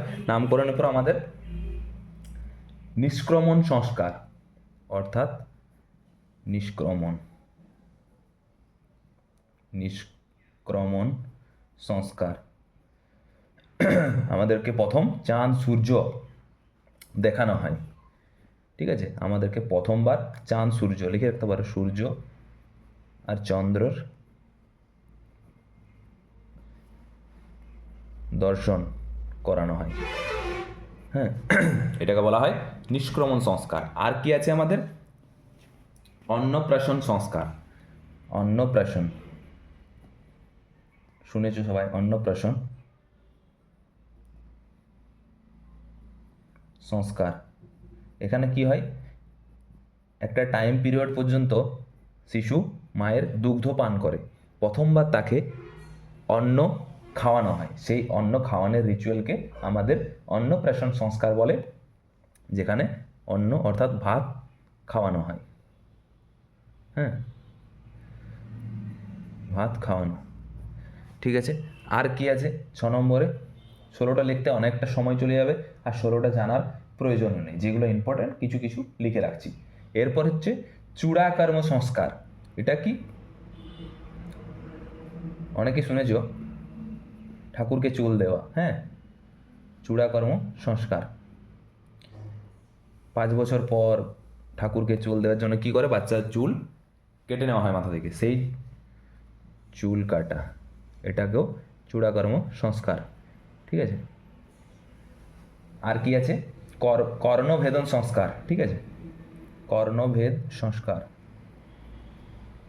কর্ণভেদন সংস্কার অর্থাৎ কানে যে ফুটো করা হয়, হ্যাঁ, কান ভেদ করা হয়, যেটা কান ছেদ করা হয় না, সেটা হচ্ছে কর্ণভেদন সংস্কার। আর কি আছে আমাদের? আরও এরপরে আছে যজগোপিন সংস্কার, সমাবর্তন সংস্কার, অধ্যেষ্টি সংস্কার, অনেকগুলো এরকম হতে থাকবে, 16টা পর্যন্ত চলতে থাকবে। তোমরা মোটামুটি এই 7টা জানলে মোটামুটি হবে। হ্যাঁ, এর নেক্সট কি আছে? এরপর আমরা কি জানবো? আমরা কি জানলাম? অনেক কিছু। হ্যাঁ, বৈদিক সভ্যতা জানলাম, ঠিক আছে, তাদের খাবার কোন শব্দগুলোকে কি বলে, নদীর কি নাম আছে, ঋগ্বৈদিক সমাজের বিশেষতা জানলাম আমরা, ঠিক আছে। তারপর বৈদিক সভ্যতার যে গদ্য সাহিত্য ছিল, সেই সাহিত্য সম্পর্কে জানলাম, আর সংস্কার জানলাম, 16টা সংস্কার, তার মধ্যে আমরা 7টা এখন জেনে রাখলাম, ঠিক আছে। আর কি জানবো আমরা? জাতি ব্যবস্থা, ঠিক আছে, জাতি কর্ম অনুসারে যে ভাগ ছিল, আর হ্যাঁ সেটা জানবো, কর্ম অনুসারে ভাগ, অর্থাৎ আর্য সভ্যতাকে কর্মর আধার বা কর্ম অনুসারে কয়টি ভাগে ভাগ করা যেত। লিখবো, হেডিং করবে জাতিভেদ, কর্ম অনুসারে, কর্ম অনুসারে জাতিভেদ, কর্ম অনুসারে জাতিভেদ, 4টি ভাগে ভাগ করা যেত, সবাই জানো, 4টি ভাগে। হ্যাঁ, কর্ম অনুসারে জাতিভেদ।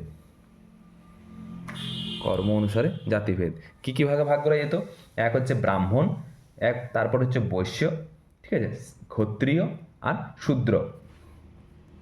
বৈষ্ণব, ব্রাহ্মণ, ঠিক আছে, ব্রাহ্মণ লিখবে, ব্রাহ্মণ, বৈষ্ণব,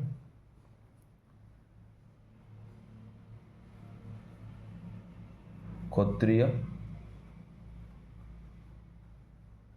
ক্ষত্রিয় আর 4 নম্বর হচ্ছে শূদ্র। ব্রাহ্মণ হচ্ছে আমাদের শিক্ষাদান করত, শিক্ষাদান, পূজা অর্চনা শিক্ষাদান করত। বৈশ্যরা কী করতো? ব্যবসা করতো, তারা ব্যবসা করে আমাদের ধন উপার্জন করতো। ক্ষত্রিয়রা আমাদের রক্ষা করত, বাইরের কোনো, ঠিক আছে, বিপদ থেকে তারা রক্ষা করত, সেই হিসেবে তাদের কর্ম ছিল রক্ষা করা। তাদের কর্ম ছিল, বৈষ্ণবদের কর্ম ছিল ব্যবসা করা, ব্রাহ্মণদের কর্ম ছিল শিক্ষাদান আর পূজা অর্চনা করা, আর শূদ্রদের কাজ ছিল কারিগর, অর্থাৎ সেবা, মানে কারিগরি কাজ করে আমাদের সেবা দেওয়া, সেবা, ঠিক আছে। এই 4টে কর্ম অনুসারে আর্যদের তখন যে জাতিভেদ ছিল। আর কি? ঋগ্বৈদিক। এরপর আমরা চলে আসবো আমাদের ঋগ্বেদ। এরপর আমরা জানবো ঋগ্বেদের যাবতীয় জিনিস। ঋগ্বেদ কি, ঋগ্বেদের মধ্যে কি কি উপস্থিত, সেই সব কিছু জানবো। হেডিং করবে ঋগ্বেদ, ঋগ্বেদ, ঠিক আছে। ঋগ্বেদ, ঋগ্বেদ পাশে লিখে রাখবে এখানে ঋগ্বেদ, ঋগ্বেদা, হ্যাঁ। কি কি ঋগ্বেদের মধ্যে? আর আমাদেরকে তার আগে একটা জানতে হবে যে বেদ আমাদের কয় ভাগে বিভক্ত? 4 ভাগে। কি কি লিখে নিচ্ছি এখানে, বেদের প্রকার এখানে লিখছি, বেদের প্রকারভেদ, যদিও জানো তাও লিখে রাখছি, প্রকারভেদ। কি কি? ঋক বেদ, সাম বেদ, यजुर्वेद, यजुर्वेद, অথর্ববেদ, অথর্ববেদ, এই 4টে, ঋগ্বেদ, সামবেদ, যজুর্বেদ আর অথর্ববেদ। আর কি আছে আমাদের? এরপর আমরা জানবো ঋগ্বেদের গল্প। ঋগ্বেদটা আমাদের থাকবে পূর্ব বেদিক সভ্যতাতে, উত্তর বেদিকে আমরা সাম, যজু, অথর্ব 3টা জানতে পারবো। আপাতত ঋগ্বেদ সম্বন্ধে বলি। ঋগ্বেদের যদি বলে সংকলনকর্তাকে, অর্থাৎ কে রচনা, ঠিক আছে, কৃষ্ণ দ্বৈপায়ন বেদব্যাস, লিখে রাখবে সংকলন কর্তা। কে ছিলেন সংকলনকর্তা? আমাদের কৃষ্ণ, ঠিক আছে, দ্বৈপায়ন, দ্বৈপায়ন বেদব্যাস, ছোট্ট করে লিখে দিলাম কৃষ্ণ দ্বৈপায়ন বেদব্যাস। আর কি? মণ্ডল কটা ছিল আমাদের? মণ্ডল, ঠিক আছে, যেমন আমাদের বইয়ের সূচিপত্রতে লেখা থাকে না অধ্যায়, কোন কোন অধ্যায় আছে, সেই অধ্যায়ের ভিতরে কোন কোন, তোমার একটা অধ্যায়ের ভিতরে আবার অনেক রকম থাকে, হ্যাঁ, সেই মণ্ডল, কতগুলো মণ্ডল ছিল?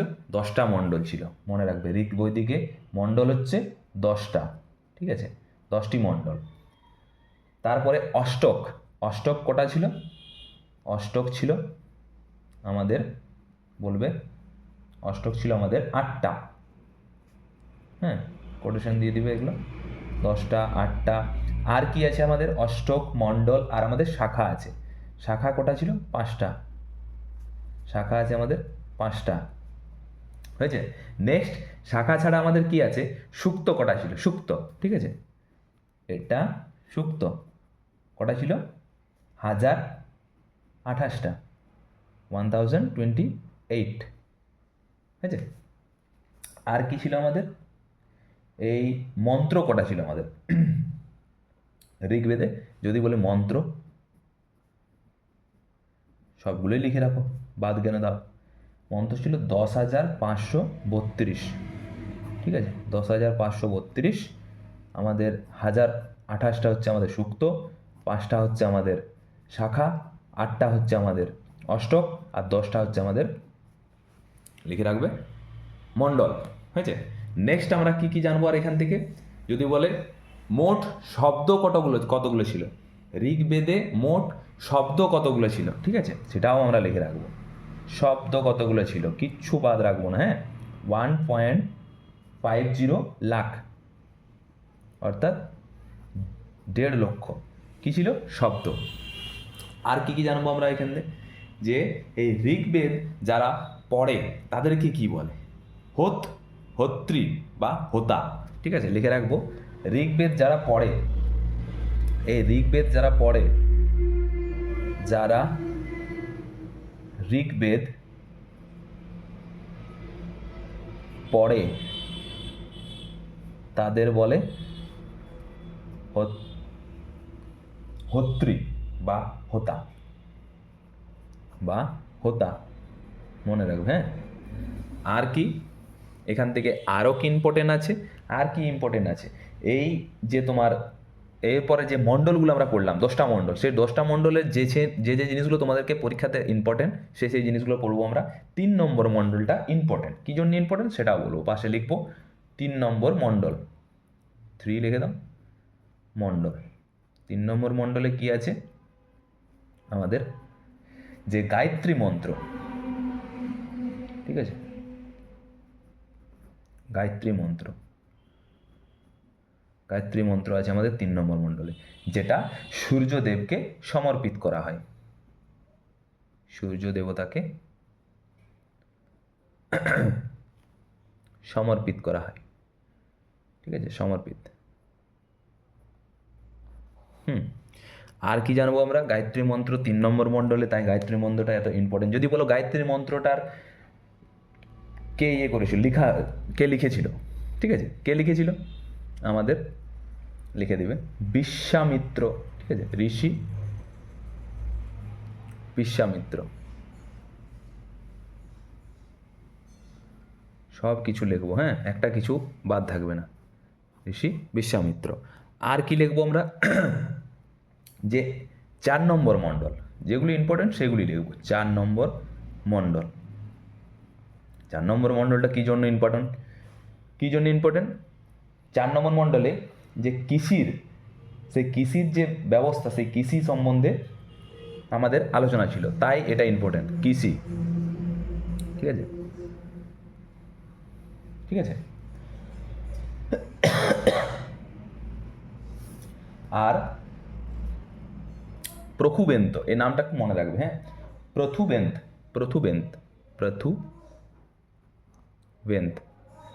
কে ছিলেন ইনি, প্রথুবেন্ত? প্রথম আমাদের কৃষি ইঞ্জিনিয়ার, এগ্রিকালচার ইঞ্জিনিয়ার, হ্যাঁ, প্রথম তখনকার কৃষি ইঞ্জিনিয়ার, হ্যাঁ। আর কি জানবো আমরা, 4 নম্বর মণ্ডল জানলাম। এরপর আমাদের 5, 6, 7 নম্বর মণ্ডল, এই 7 নম্বর মণ্ডলটাও ইম্পর্টেন্ট। কী জন্য ইম্পর্টেন্ট, আগে লিখি 7 নম্বর মণ্ডল, 7 নম্বর মণ্ডল, হ্যাঁ। 7 নম্বর মণ্ডলে কি আছে, আমাদের 10 রাজার যে যুদ্ধ, ঠিক আছে, 10 রাজার যুদ্ধ, 10 রাজার যুদ্ধ বলতে যেটা তোমার ঋষি বশিষ্ঠর সাথে রাজা সুদাসের হয়েছিল, ঠিক আছে। এই গল্প পরে বলবো, পরে যে চ্যাপ্টার তখন আলোচনা করব, নাহলে এখন অনেক বড় ভিডিও হয়ে যাবে। এই চ্যাপ্টারটা খুব বড়, একটা ভিডিওতে কভার করা মানে 1.5-2 ঘন্টার ব্যাপার, তারপরে আরও নতুন গল্প শোনালে অনেকটা সময় লেগে যাবে। ঋষি বশিষ্ঠর সাথে, হ্যাঁ, রাজা সুদাসের একটা যুদ্ধ, যদি বলো কে জিতেছিল, রাজা সুদাস জিতে গিয়েছিল, ঠিক আছে, মনে রাখবে, জাস্ট 10 রাজার যুদ্ধ। আর কি আছে আমাদের 7 নম্বর ছাড়া, আমাদের 8 নম্বর মণ্ডল, 8 নম্বর মণ্ডল, এটাও ইম্পর্ট্যান্ট। কিসের জন্য ইম্পর্ট্যান্ট, এই 8 নম্বর মণ্ডলে আমাদের কি ছিল, এই হাতে লেখা বর্ণনা ছিল, ঠিক আছে, হাতে লেখা সম্বন্ধে, হাতে লেখা সম্বন্ধে ছিল। 8টাও লিখে রাখতে পারো, না হলে 8 না করে 9টাই লিখে রাখবে। 8-এর চেয়ে 9টা ইম্পর্টেন্ট। 8-এর 9টা কেন ইম্পর্টেন্ট? সোম দেবতার নিয়ে লেখা ছিল, ঠিক আছে? সোম দেবতার সম্বন্ধে, সোম দেবতার সম্বন্ধে, দেবতার সম্বন্ধে সম্বন্ধে আলোচনা আছে। হ্যাঁ, সম্বন্ধে, সোম দেবতার সম্বন্ধে আলোচনা করা আছে 8-9 নম্বরটাতে, ঠিক আছে? আর 10 নম্বর মণ্ডল যেটা তোমাদের একদম শেষ, সেই মণ্ডলে কি আছে যদি বলো? 10 নম্বর মণ্ডলে কি আছে লিখে রাখি, আগে লিখি। 10 নম্বর মণ্ডল, 10 নম্বর মণ্ডলে আছে জাতি ব্যবস্থাটা, যেটা আমি তোমাকে বললাম, ব্রাহ্মণ, বৈষ্ণব, ক্ষত্রিয়, শূদ্র। এটা ঋগ্বেদের কত নম্বর মণ্ডলে? 10 নম্বর মণ্ডলে চতুর্বর্ণ ব্যবস্থা যেটা, ঠিক আছে? চতুর্বর্ণ ব্যবস্থা লিখে দিতে পারো, চতুর্বর্ণ ব্যবস্থা, চতুর্বর্ণ যেটা ব্যবস্থা, সেই সম্বন্ধে আলোচনা কত নম্বর মণ্ডলে আছে? 10 নম্বর মণ্ডলে ঋগ্বেদের। হ্যাঁ, চতুর্বর্ণ ব্যবস্থা। আর কি? ঋগ্বেদের যদি বলে উপনিষদ কি, ঋগ্বেদের উপনিষদ কি, এখানে একটা পয়েন্ট করবে, ঋগ্বেদের উপনিষদ, ঋগ্বেদের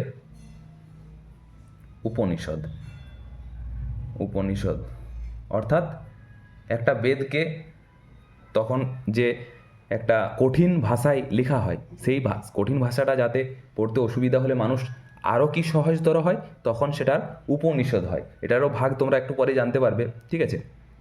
সেই উপনিষদ কি ছিল যেটার থেকে ঋগ্বেদের আরও ভালো জানতে পারা যেত? আয়ুর্বেদ, ঠিক আছে? আয়ুর্বেদ,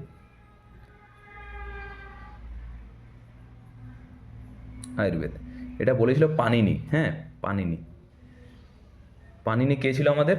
পাণিনি ছিল আমাদের প্রথম ব্যাকরণবিদ, প্রথম ফার্স্ট আমাদের ব্যাকরণবিদ কে ছিল? ব্যাকরণ সম্বন্ধে সবচেয়ে বেশি বিচক্ষণ ছিল আমাদের পাণিনি। তাই অনেকে এটার মতবিরোধ করে, কিন্তু পাণিনি যেহেতু প্রথম ব্যাকরণবিদ ছিল, তাই তার কথা কেউ এড়াতেও পারে না, ঠিক আছে? আর সুশ্রুত আলাদা কিছু বলেছিল। সুশ্রুত কি বলেছিল? সুশ্রুত বলেছিল যে আয়ুর্বেদ হচ্ছে অথর্ববেদের উপনিষদ, ঠিক আছে? আয়ুর্বেদের যে অথর্ববেদের যে উপনিষদ, সেইটা হচ্ছে আয়ুর্বেদ, ঠিক আছে? মনে রাখবে, মতভেদ থাকবে ইতিহাসে। শেষ আমরা এরপরে কি জানবো এখান থেকে?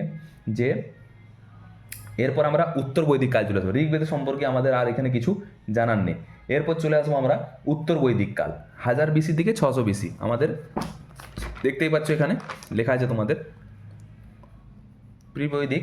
এখানে হ্যাঁ ঠিক মনে পড়লো, এখানে তোমরা ডেটটা লিখে নেবে। হ্যাঁ, 1500 BC থেকে 1000 BC, 500 বছর। আর এখানে 1000 থেকে 600 BC। হ্যাঁ, তাহলে আমাদের এই পূর্ব বৈদিক কাল শেষ হলো 1500 থেকে 1000 BC, 500 বছরের কাহিনী। আর পোস্ট বৈদিক স্টার্ট হচ্ছে, যেটা 1000 থেকে 600। হ্যাঁ, তাহলে আমরা এখানে হেডিং করব উত্তর বৈদিক কাল, উত্তর বৈদিক কাল, বা তোমরা ইংরেজিতে লিখতে পারো পোস্ট বৈদিক পিরিয়ড, ঠিক আছে? পোস্ট বৈদিক পিরিয়ড, হয়েছে? এরপর আমরা কি জানবো? এরপর জানবো আমরা এই পোস্ট বৈদিক পিরিয়ড, এর মধ্যে আমরা পাবো বাকি যে বেদগুলো আছে, সামবেদ, যজুর্বেদ আর অথর্ববেদ। ছোট ছোট করে প্রত্যেকটা বেদের বর্ণনা জানবো, ঠিক আছে? মন দিয়ে খাতায় লিখে রাখবে। তা আমরা ফার্স্ট যেটা জানবো সেটা হচ্ছে ঋকের পরে সামবেদ।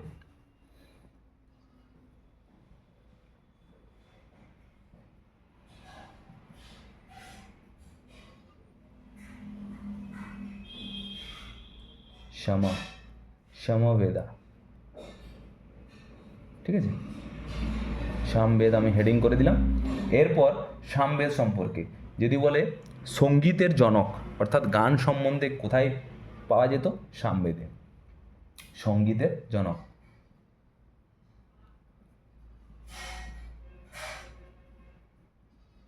কোন বেদকে বলা হতো সঙ্গীতের জনক? সামবেদকে।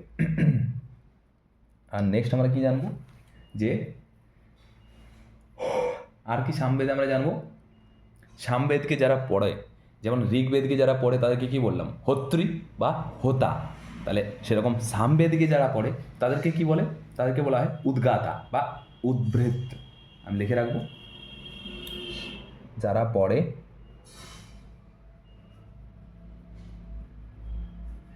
তাদের বলে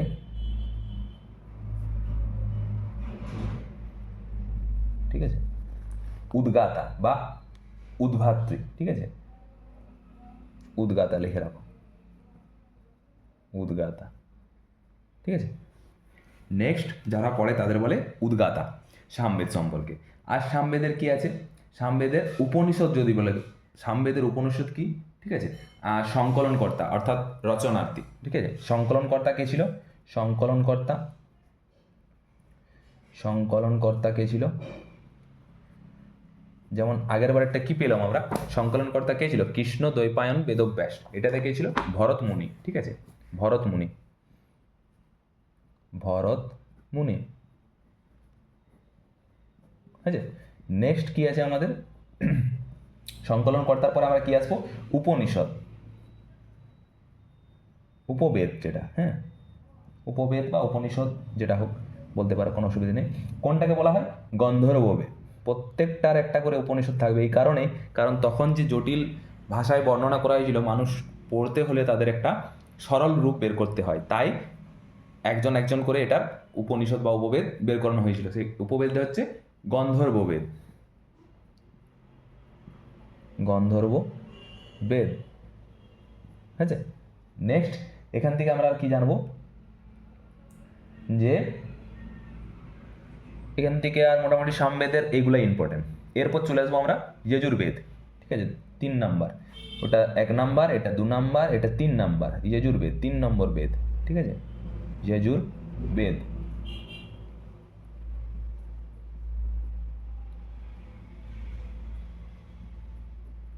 আছে, হেডিং করে দিয়েছি।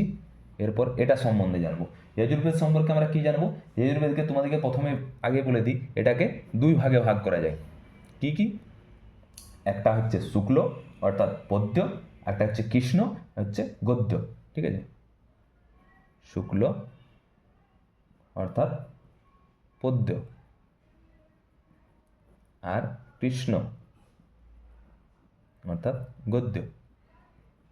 আর কি জানবো আমরা, অনেক বড় চ্যাপ্টার, হ্যাঁ প্রত্যেকটা যদি খুঁতি খুঁতি পড়তে হয় অনেকটা বড়, কিন্তু কঠিন নয়, সব দেখো মনে থাকবে। সঙ্গীতের জনক কোন বেদকে, সামবেদকে। সামবেদে যারা পড়তো উদ্গাতা, বা ঋগ্বেদ যারা পড়তো তাদেরকে গোত্র বা হোতা, হোত্র বা হোতা।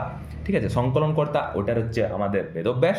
ঠিক আছে, কৃষ্ণ বেদব্যাস, আর এদের ভরতমুনি। উপদেব ওইটা যদি বলে, ওটাতে দ্বিমত আছে, কারণ একজন বলে ওটার, একজন বলে আমাদের এই যে উপনিষদ আয়ুর্বেদ, আবার একজন বলবে না আয়ুর্বেদ নয়, আমাদের হচ্ছে আয়ুর্বেদটা হচ্ছে অথর্ববেদের। ঠিক আছে, তাই ওটা নিয়ে অতটা সুশ্রুতর সাথে মতবিবাদ আছে পাণিনির, কিন্তু এটাতে একদম পরিষ্কার উপবেদ হচ্ছে গন্ধর্ববেদ। যজুর্বেদকে আমরা প্রথমে এলাম শুক্ল যেটা পদ্য, আর কৃষ্ণ হচ্ছে গদ্য, 2টা ভাগে। ঠিক আছে, আর কি জানবো আমরা, এই যজ্ঞ কাণ্ড কর্মকাণ্ড, ঠিক আছে, এই সম্বন্ধে যজুর্বেদে আলোচনা থাকতো। 1 নাম্বার পয়েন্ট করে আমরা লিখবো যে যজ্ঞ হতো, হ্যাঁ যজ্ঞ প্লাস আমাদের কর্মকাণ্ড, হ্যাঁ কর্মকাণ্ডর সাথে সাথে এই সব সম্পর্কে, কর্মকাণ্ড সম্বন্ধে কি বলবো, সম্বন্ধিত। কোথায় আলোচনা করা হতো, যজুর্বেদে। এখানে আর কি, গদ্য পদ্য 2টাই আলোচনা ছিল, গদ্য প্লাস পদ্য চম্পু 2টাই আলোচনা ছিল। হ্যাঁ, নেক্সট গদ্য পদ্য চম্পু। আর কি আছে, এটা যেমন বললাম সংকলনকর্তা, এটা পড়াটাকে কি বলে, ওটা উদ্গাতা বলে। ঠিক আছে, সামবেদের, যজুর্বেদের যারা পড়ে তাদের বলে, প্রত্যেকটা জিনিস ক্লিয়ার করে করে যাবো, হ্যাঁ মনে কোনো যদি সন্দেহ থাকে, কোনো কিছু জানার থাকে, একদম কমেন্টে প্লিজ বলবে। হ্যাঁ, আমার আলোচনা করলে আমারও শেখা হবে, তোমাদেরকেও বলা হবে। হ্যাঁ, যদি কিছু জানার থাকে, যারা পড়ে তাদের বলে ওইটার উদ্গাতা। ঠিক আছে, হোত্রা বা হোতা আর এটা হচ্ছে উদ্গাতা, আর এটা হচ্ছে আমাদের যারা এটাকে পড়ে অধ্যর্য, ঠিক আছে, আয়ুর্বেদে যজুর্বেদ, ঠিক আছে, এদের বলে অধ্যর্য, ঠিক আছে, আমি লিখে দিচ্ছি অ ধয়ে বয়ে, ঠিক আছে, অধ্যর্য, অধ্যর্য। আর কি উপবেদ, যদি বলে উপবেদ কি, উপবেদ হচ্ছে ধনুর্বেদ, ধনুর্বেদ।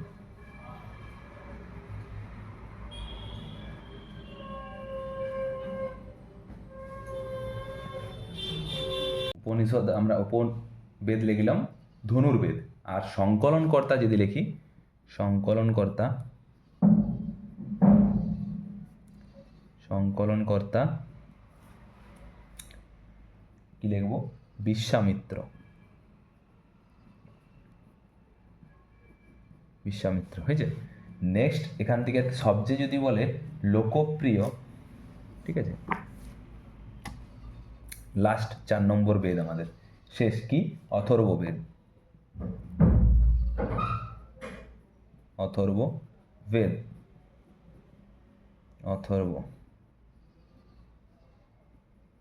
অথর্ববেদা, এটাই শেষ বেদ আমাদের। অথর্ববেদের মধ্যে কি জানবো আমরা, ব্রহ্মবেদ, ঠিক আছে। এই অথর্ববেদকে আরেকটা কি বলা হয়, ব্রহ্মবেদ, অপর নাম যদি বলে, অপর নাম, অপর নাম বা অন্য নাম, অন্য নাম। আর কি, এটা হচ্ছে সবচেয়ে নতুন, ঠিক আছে, নতুন এইটা। আর পুরনো বললে ঋগ্বেদ, হয়েছে। আর কি জানবো এটা আমরা, জাদু, ঠিক আছে, জাদু টোনা যেটা বলে, বশীকরণ, ঠিক আছে, এই সব সম্বন্ধে এইখানে আলোচনা আছে, ঔষধি সব কিছু, তা লিখে রাখবো, জাদু টোনা, জাদু টোনা, বশীকরণ, বশীকরণ, ঠিক আছে,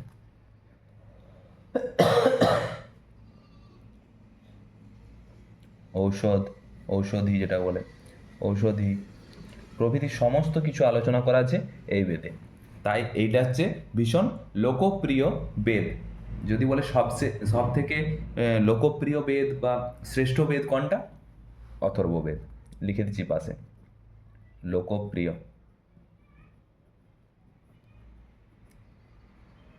লোকপ্রিয় বলা হয়, আর শ্রেষ্ঠ বেদ হচ্ছে আমাদের অথর্ববেদ, সবচেয়ে নতুন। পুরাতন বললে ঋগ্বেদ। আর কি কি আছে আমাদের অথর্ববেদে, অথর্ববেদে যদি বলে যে মেয়েদের কন্যা সন্তান জন্মটাকে যে আমাদের নিন্দা করেছিল, সেটা এই অথর্ববেদেই করেছিল, ঠিক আছে। কন্যা সন্তান জন্ম নিন্দা, কন্যা জন্ম নিন্দা, ছোট করে লিখে রাখবো, নিন্দা, হ্যাঁ। আর কি আমরা এখান থেকে জানতে পারবো, যে সবগুলোরই যারা পড়তে পারে তাদের কি বলে, যারা পড়ে আর কি, যারা পড়ে তাদের কি বলে, যারা পড়ে তাদের কি বলে, তাদের বলে,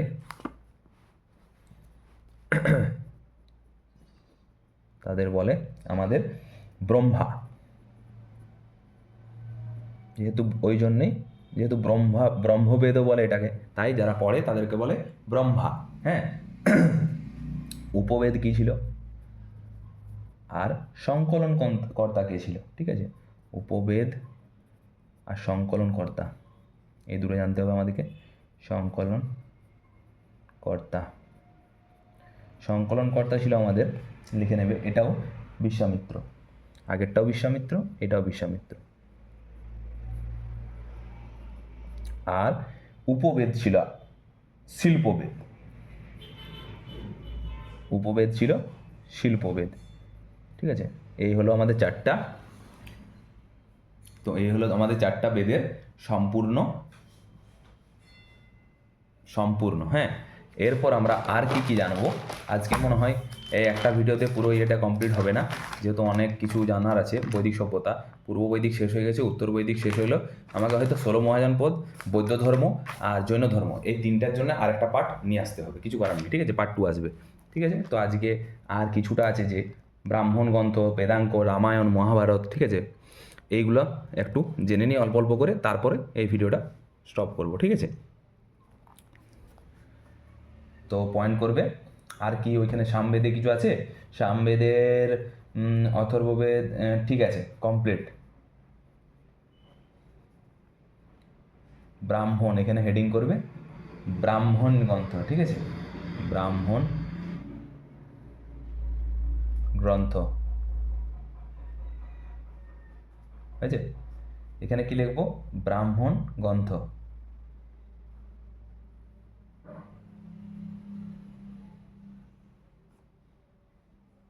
ব্রাহ্মণ গ্রন্থ কি কি আছে?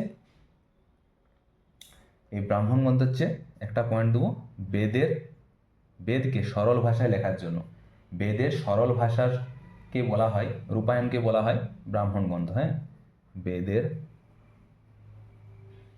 সরল ভাষার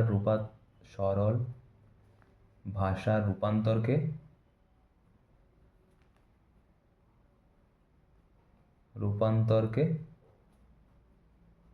বলে এই যে ব্রাহ্মণ গ্রন্থ। আর কি বলে? আর এখানে ব্রাহ্মণ গ্রন্থের কি বলেছে? টিকা বলা হয়। মানে একটা যে গ্রন্থ, সেটাই অনেক আলোচনা থাকে, সেটাকে ছোট করে সরল ভাষায় যে রূপান্তর করে টিকা, সেটা হচ্ছে ব্রাহ্মণ গ্রন্থ। তাহলে ব্রাহ্মণ গ্রন্থকে বেদের টিকাও বলে, ঠিক আছে? যদি বলে বেদের টিকা কাকে বলে, তখন তোমরা বলবে ব্রাহ্মণ গ্রন্থকে। বেদের টিকা, বেদের টিকা, ঠিক আছে? আর আমরা এখান থেকে কি জানবো? না, বেদের টিকা। এরপর আমরা এখানে 4টা বেদের, ঠিক আছে, ব্রাহ্মণ গ্রন্থগুলো জেনে নেবো। যে দাদা বললে বেদের সরল ভাষা রূপান্তরকে ব্রাহ্মণ গ্রন্থ বলে, তাহলে নিশ্চয়ই ঋগ্বেদ, সামবেদ, যজুর্বেদ, অথর্ববেদ, এই সবগুলাই, ঠিক আছে, নিশ্চয়ই ব্রাহ্মণ গ্রন্থ আছে, ঠিক আছে? অনেক আছে। তো দুটো একটা করে হয়তো জেনে নেবো। হেডিং এখানে পয়েন্ট করে দাও যে ঋগ্বেদের ব্রাহ্মণ গ্রন্থ কোনটা? ঋগ্বেদ যদি ব্রাহ্মণ গ্রন্থ বলে, ঋগ্বেদের ব্রাহ্মণ গ্রন্থের নাম হচ্ছে, লিখবে সাক্ষ্যায়ন, লিখে সাক্ষ্যায়ন একটা লিখে রাখলাম। হ্যাঁ, আর ব্যাকেটে থাক। এরপর ঋগ্বেদের পর হচ্ছে সামবেদ, যদি বলে সামবেদের ব্রাহ্মণ গ্রন্থ, ঠিক আছে? সামবেদের ব্রাহ্মণ গ্রন্থ কী আছে, এরকম পয়েন্ট পয়েন্ট করে পড়তে হবে, তাহলে মনে থাকবে। হ্যাঁ, সরল ভাষায় লিখছি আমি একদম, ঠিক আছে? কারো বুঝতে অসুবিধা হবে না। সামবেদের যদি বলে পঞ্চবিশ আছে, ঠিক আছে? পঞ্চবিশ অনেকগুলো আছে, সবগুলো জানার দরকার নেই, ঠিক আছে? পঞ্চবিশ একটা হয়তো জিজ্ঞেস করতে পারে যে সামবেদের ব্রাহ্মণ গ্রন্থের নাম কি, হয়তো অপশানে দিয়ে দিল, তুমি তো বুঝতে পারবে পঞ্চবিশ, ঠিক আছে? আর তোমার যজুর্বেদ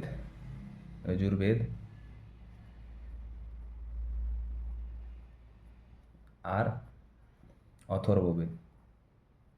অথর্ববেদ এই 4টির। যজুর্বেদে যদি বলে কি আছে? কৃষ্ণ সাক্ষ্য, ঠিক আছে? এটা যেমন সাক্ষ্যায়ন ছিল, এটা হচ্ছে কৃষ্ণ সাক্ষ্য, হয়েছে? আর কি অথর্ববেদে যদি বলে, তাহলে কি বলবে? অথর্ববেদের বলতে পারো তোমরা গোপদ ব্রাহ্মণ, ঠিক আছে? গোপদ ব্রাহ্মণ গ্রন্থ, গ্রপদ ব্রাহ্মণ লিখলেই হবে, গ্রন্থ গ্রপদ ব্রাহ্মণ। এই 4টা। ঋগ্বেদের যদি বলে ব্রাহ্মণ গ্রন্থ কি সাক্ষ্যায়ন, সামবেদের ব্রাহ্মণ গ্রন্থ কি পঞ্চবিশ, যজুর্বেদের ব্রাহ্মণ গ্রন্থ কি কৃষ্ণ সাক্ষ্য, অথর্ববেদের ব্রাহ্মণ গ্রন্থ কি গোপদ ব্রাহ্মণ। এরপর আমরা কি জানবো? বেদাঙ্ক কি, ঠিক আছে? বেদাঙ্ক নাম শুনেছ, এবারে বুঝবে বেদাঙ্ক, ঠিক আছে? বেদাঙ্ক VEDA, বেদাঙ্গ, বেদাঙ্গ, ময় গয়, বেদাঙ্গ। ঠিক আছে, এরপর জানবো বেদাঙ্গ।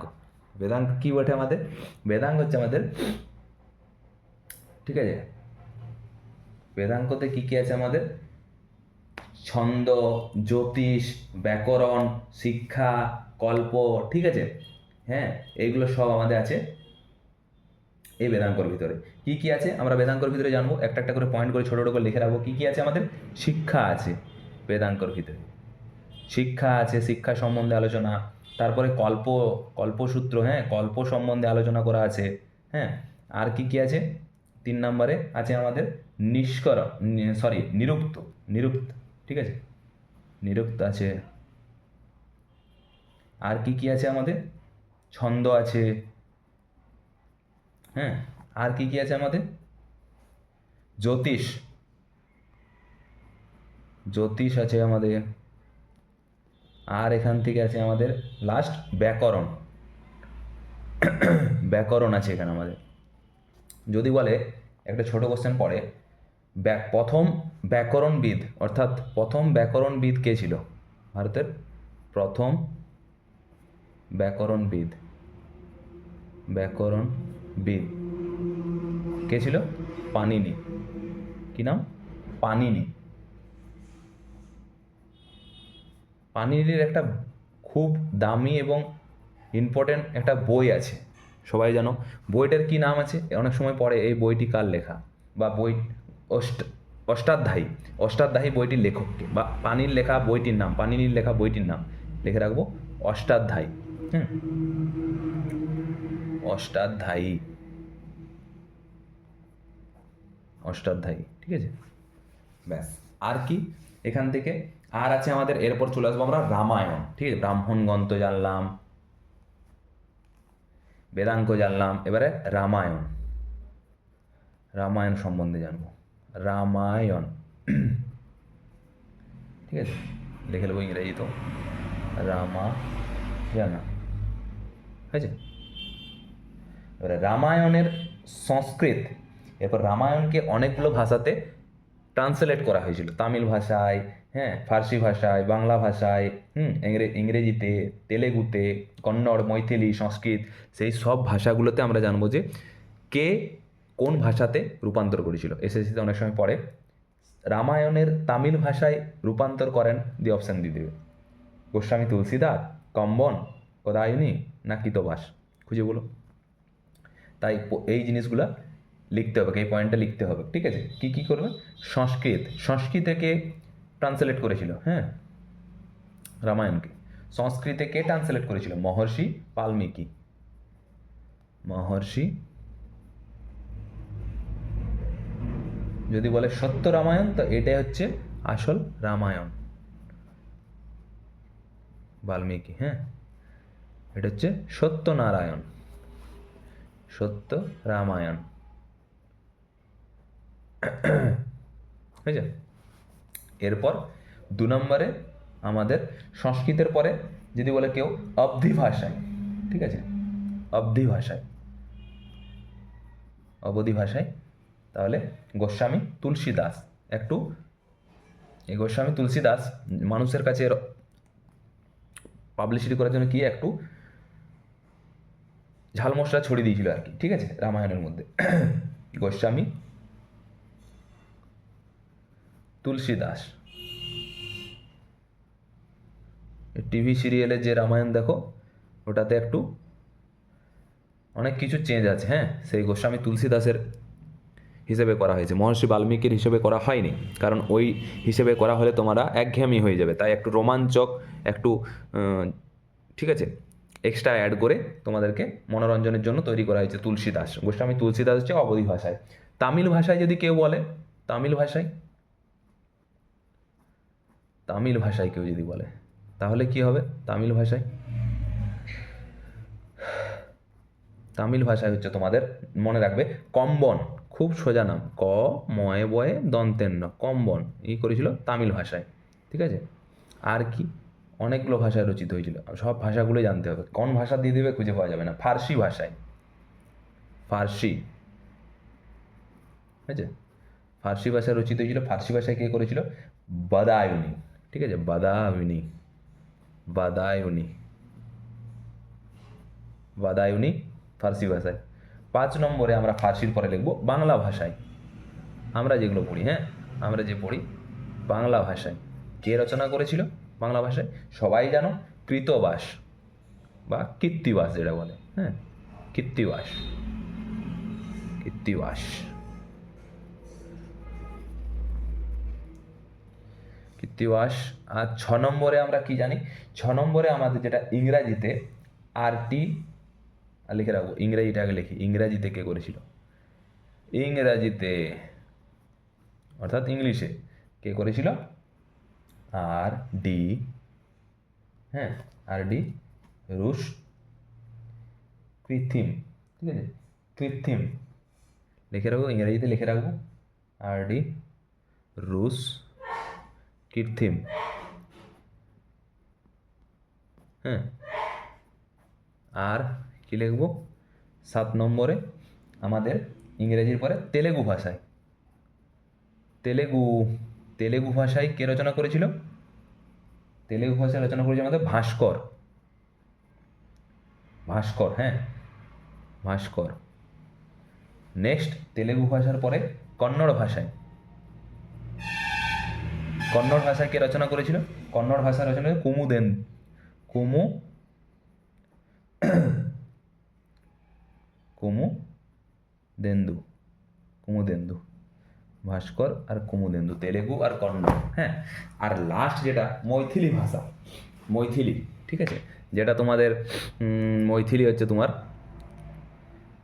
তোমাদের লাস্ট যে পলিটিতে যখন পড়বে তখন তোমরা জানো, লাস্ট যেটা তোমাদের 22টা ভাষা সরকারি ভাষা হয়েছিল, শেষে 4টে ভাষাকে ঢুকানো হয়েছিল। সেই 4টে ভাষার মধ্যে মৈথিলি হচ্ছে তার মধ্যে একটা অন্যতম ভাষা, যেটা তোমাদের অ্যাড হয়েছে। ঠিক আছে, যদি বলো কত সালে হয়েছে, তোমাদের 2000 সাল, 2002 সালে, হ্যাঁ, 2002 সালে তোমাদের 91তম যে তোমার চেঞ্জ হয়েছিল, সেটাতে ঢুকানো হয়েছিল মৈথিলি ভাষাটা।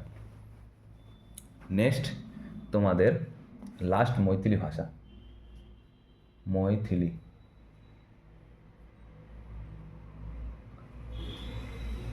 মৈথিলি ভাষা চন্দা ঝা লিখে রাখবে, চন্দ্রা ঝা, ঝা টাইটেল, হ্যাঁ, ঝা, চন্দ্রা ঝা। এটা তোমরা তোমাদের মোটামুটি কতদূর পর্যন্ত হলো? হ্যাঁ, ব্রাহ্মণ গ্রন্থ, বেদাঙ্ক, রামায়ণ। এরপর রামায়ণের পরে একটা হয়, হ্যাঁ, ছোট, যেটাকে বাল রামায়ণ বলা হয়। ঠিক আছে, যেটা সেটা তোমাদের ওটা না করলেও চলবে, ভবমুনি। শ্রীরামচরিত মানস, ঠিক আছে, এইটা জানতে হবে, শ্রীরামচরিত মানস। ঠিক আছে, সব ইম্পর্টেন্টগুলো লেখা থাকবে। শ্রীরামচরিত মানস আমি লিখবো 4 নম্বরে, শ্রীরামচরিত মানস, শ্রীরামচরিত মানস। ঠিক আছে, শ্রীরামচরিত মানস, শ্রীরামচরিত মানস। এটা সম্বন্ধে আমরা কি জানবো? এটার সম্বন্ধে আমরা জানবো এটা ছিল 7টা কাণ্ড। হ্যাঁ, ইম্পর্টেন্ট টপিক জেনে বেরিয়ে যাবো। 7টা কাণ্ড, না হলে শ্রীরামচরিত মানস একটা বড় অধ্যায়, ওটাই শেষ হবে না। হ্যাঁ, ঠিক আছে, মহাভারত আছে, রামায়ণ, অনেক কিছু আছে। ইম্পর্টেন্ট জিনিসগুলো জেনে আমরা বেরিয়ে যাব, যেগুলো আমাদের পরীক্ষার জন্য ইম্পর্টেন্ট। তাহলে 7টা কাণ্ড আমি লিখে রাখছি। ঠিক আছে, বালকাণ্ড, হ্যাঁ। 2 নম্বরে হচ্ছে আমাদের অযোধ্যা কাণ্ড, অযোধ্যা কাণ্ড।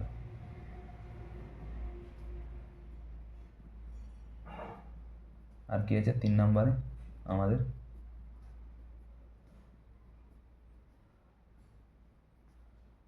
পাঁচ, 6 আর এই 7।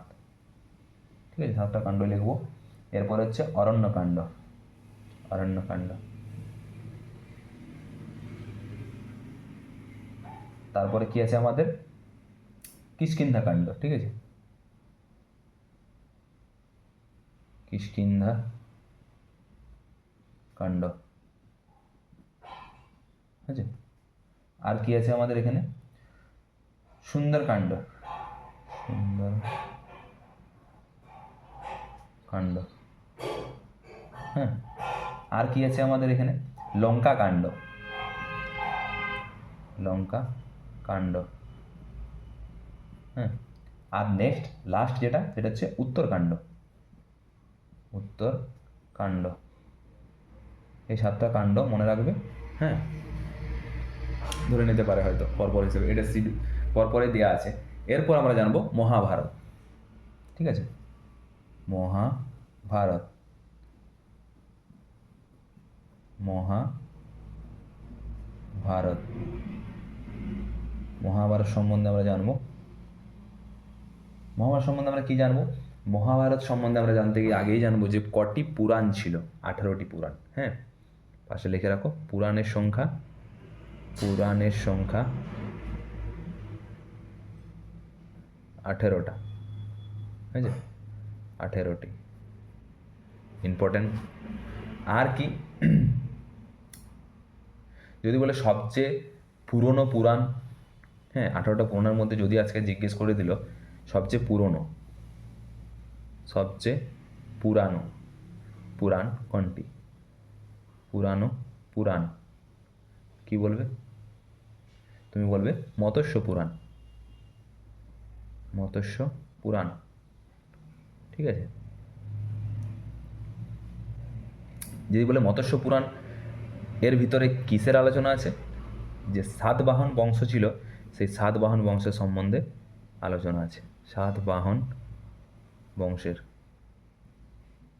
বংশের ঠিক আছে, বংশের সম্বন্ধে বা বংশ সম্বন্ধে বলা আছে।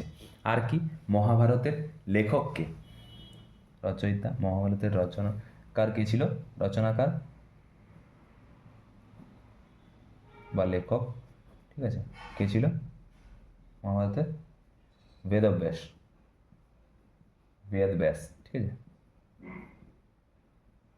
ঠিক আছে। আর কি জানবো আমরা এখান থেকে? লেখক, এখান থেকে ইংরাজিতে কে রচনা করেছিল, এগুলো খুব ইম্পর্ট্যান্ট। ইংরাজিতে কে রচনা করেছিল?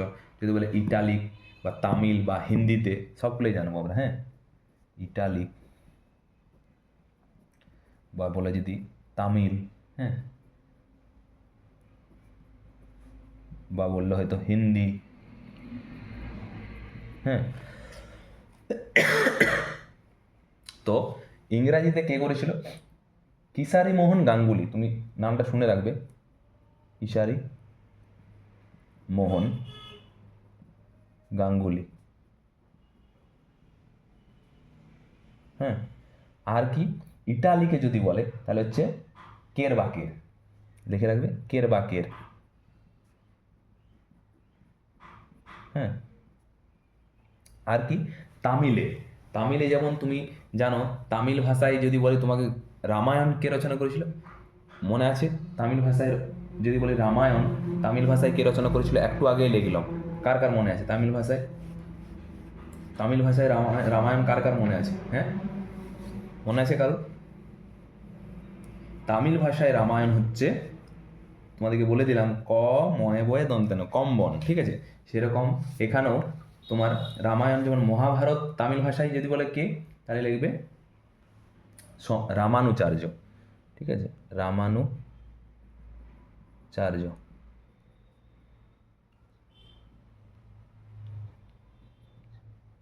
রামানুচার্য।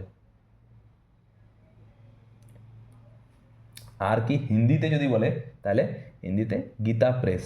এই গীতা প্রেস অ্যাওয়ার্ড পেয়েছে। হ্যাঁ, গীতা প্রেসের মালিক যে, এটা হচ্ছে তোমার ইউপি, তোমার উত্তরপ্রদেশে গীতা প্রেস, এখানে অ্যাওয়ার্ড পেয়েছিল 2023-এ। ঠিক আছে, আর মহাভারত জানলাম আমরা। আর এখান থেকে কি জানবো? মহাভারতে ভগবান বিষ্ণুর যে 10টা অবতার, ঠিক আছে, সেই 10 অবতারের নাম জানবো পরপর। হ্যাঁ, ইম্পর্টেন্ট, জিজ্ঞেস করে এসএসসিতে। মৎস্য তোমার বলে দিল বরাহ অবতার কত নম্বর অবতার, ভগবান বিষ্ণুর কততম কৃষ্ণ ভগবান বিষ্ণুর কততম অবতার, তাহলে পরপর সিকোয়েন্স অনুসারে আমি লিখে রাখছি, মুখস্থ করে নেবে। ভগবান বিষ্ণুর 10 অবতার, ভগবান বিষ্ণুর 10 অবতারের নাম। 10 অবতার, ঠিক আছে, 10 অবতার। 10 অবতার কি নাম? 1 নম্বরে হচ্ছে মৎস্য অবতার, অর্থাৎ মৎস্য যেটা, হ্যাঁ, মৎস্য অবতার। মৎস্য অবতার। 2 নম্বরে কি ছিল আমাদের? কুর্ম অবতার, অর্থাৎ কুর্ম মানে কি? কুর্ম মানে কচ্ছপ, কুর্ম অবতার, কশ্যপ অবতার। নেক্সট আমাদের 3 নম্বরে বরাহ অবতার, বরাহ অবতার। তারপরে কি আছে আমাদের? বরাহ অবতারের পরে 4 নম্বরে আছে আমাদের নৃসিংহ অবতার, নৃসিংহ অবতার, নৃসিংহ অবতার, ঠিক আছে। 5 নম্বরে কি আছে আমাদের? 5 নম্বরে আছে আমাদের বামন অবতার, বামন অবতার, ঠিক আছে। 6 নম্বরে কি আছে আমাদের? 6 নম্বরে আছে শ্রী রামচন্দ্র, শ্রী রামচন্দ্র, হ্যাঁ। 7 নম্বরে কি আছে আমার? কৃষ্ণ, শ্রীকৃষ্ণ, ঠিক আছে। 8 নম্বরে কি আছে আমার? পরশুরাম, পরশুরাম। 8 নম্বরে আমার পরশুরাম, ঠিক আছে। 9 নম্বরে আছে বুদ্ধ, ঠিক আছে। এরপরে পার্ট 2 আমরা পড়বো গৌতম বুদ্ধর নামে, হ্যাঁ, গৌতম বুদ্ধের সমস্ত জীবন, ঠিক আছে, তার রচনা, কিভাবে তিনি বৌদ্ধ ধর্ম প্রবর্তন করেছিল, কিভাবে তিনি বৌদ্ধ লাভ করেছিল, কোন গাছের নিচে, কোথায়, হ্যাঁ, কোন নদীর পাড়ে, A to Z, জন্ম মৃত্যু সব। 10 নম্বরে শেষ, যেটা এখনও বাকি আছে, হ্যাঁ, বাকি 9টা কমপ্লিট হয়ে গেছে, কল্কি অবতার, ঠিক আছে। এই 10টা অবতার। আর এখান থেকে কি আমাদের জানতে হবে? বিষ্ণু পুরাণ, বায়ু পুরাণ আর ভগবত পুরাণ, 3টা। বিষ্ণু পুরাণের মধ্যে আমরা মৌর্য বংশের আলোচনা পাবো, ঠিক আছে। বায়ু পুরাণের মধ্যে আমরা গুপ্ত বংশের আলোচনা পাবো, আর ভগবত পুরাণ, ঠিক আছে, এটার মধ্যে আমরা কৃষ্ণ ভক্তি, ঠিক আছে, লিখে রাখবো এখানে ছোট করে। 1 নম্বরে হচ্ছে আমাদের বিষ্ণু পুরাণ, বিষ্ণু পুরাণ। এই বিষ্ণু পুরাণ থেকে আমরা কি জানতে পারবো? কোন বংশ যদি বলে? মৌর্য বংশ, মৌর্য বংশ সম্বন্ধে আমরা জানতে পারবো। বিষ্ণু পুরাণের পরে আমাদের আছে কি পুরাণ? বায়ু পুরাণ, বায়ু পুরাণ। এখান থেকে আমরা কি জানতে পারবো? কোন বংশের সম্বন্ধে? গুপ্ত বংশ সম্বন্ধে, গুপ্ত বংশের সম্বন্ধে, গুপ্ত বংশ, হ্যাঁ। নেক্সট আমরা কি? ভগবত পুরাণ, ভগবত পুরাণ, ভগবত পুরাণ। এখান থেকে আমরা কি জানতে পারবো? কৃষ্ণ ভক্তির কথা, কৃষ্ণ ভক্তি, ব্যাস। আর কি? আর সামান্য আছে, তারপর আমাদেরকে পার্ট 2 তো নিয়ে আসতে হবে, কারণ এটাই 2 ঘন্টা হয়তো কমপ্লিট হয়ে গেছে, এর বেশি হয়তো করা যাবে না একসাথে।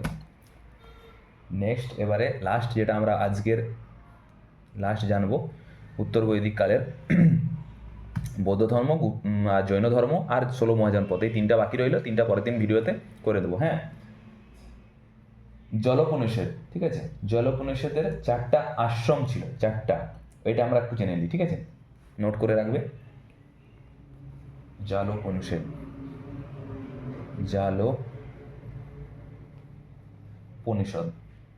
জলোপনিষদ। জলোপনিষদে কি বলা ছিল? যে মানুষের জন্ম থেকে মৃত্যু 4টা আশ্রমের মধ্য দিয়ে, অর্থাৎ বয়সের বিভাগ ছিল একটা, ঠিক আছে। আগের মানুষরা 100 বছর বাঁচত, বেঁচে থাকতো 100 বছর, সেই হিসাব ধরেই 4টা আশ্রম বানিয়েছিল, হ্যাঁ, 4টা আশ্রম। কি কি আর বয়সগুলো কি কি ছিল? 1 নম্বরে হচ্ছে তোমার 0 থেকে 25 বছর, 0 থেকে 25 বছর হাইপেন।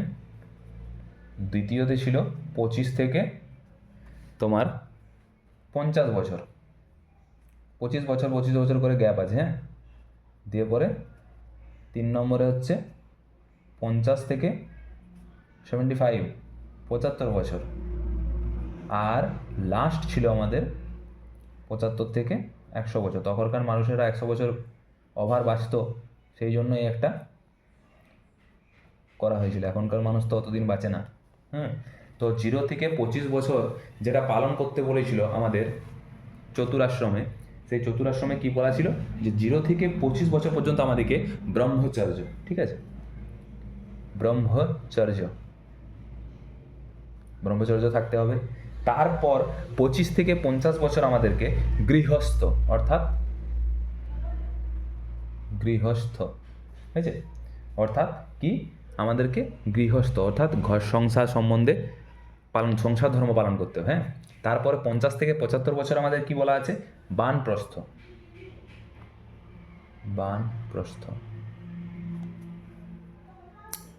অর্থাৎ বনে বসবাস করতে হবে, বানপ্রস্থ।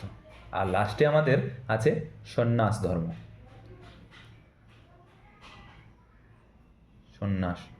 সন্ন্যাস ধর্ম অর্থাৎ আমাদের সব মোহ মায়া ত্যাগ করে সন্ন্যাস ধর্ম পালন করতে হবে। যেমন আমাদের দেখতে পাবে নেক্সট চ্যাপ্টারে গৌতম বুদ্ধ আমাদের সন্ন্যাস ধর্ম গ্রহণ করেছিল, ঠিক আছে। হয়তো ধর্মটা তাদের ছিল, নাম ছিল হয়তো বৌদ্ধ ধর্ম, কিন্তু তার শেষ সন্ন্যাস অর্থাৎ মোহমায়া থাকেনি কিছু, না টাকা পয়সা না দ্বন্দ্বলত। কারণ গৌতম বুদ্ধ একটা তার যে পিতা ছিল তিনি রাজবংশের ছিলেন, তিনি রাজার ছেলে ছিলেন গৌতম বুদ্ধ, পারত অনেক কিছু উপভোগ করতে জীবনটাতে, কিন্তু সে সব কিছু মায়া ছেড়ে চলে এসেছিল একটা সন্ন্যাসের ধর্ম, সন্ন্যাসের একটা জীবনযাপন করতে। সেই সন্ন্যাসী জীবনযাপনটার নাম দিয়েছিল বৌদ্ধ ধর্ম, এবং সেটা চারিদিকে সবাইকার মধ্যে প্রচার করেছিল। নেক্সট আমরা পার্ট 2-এ সেই সম্বন্ধে জানবো।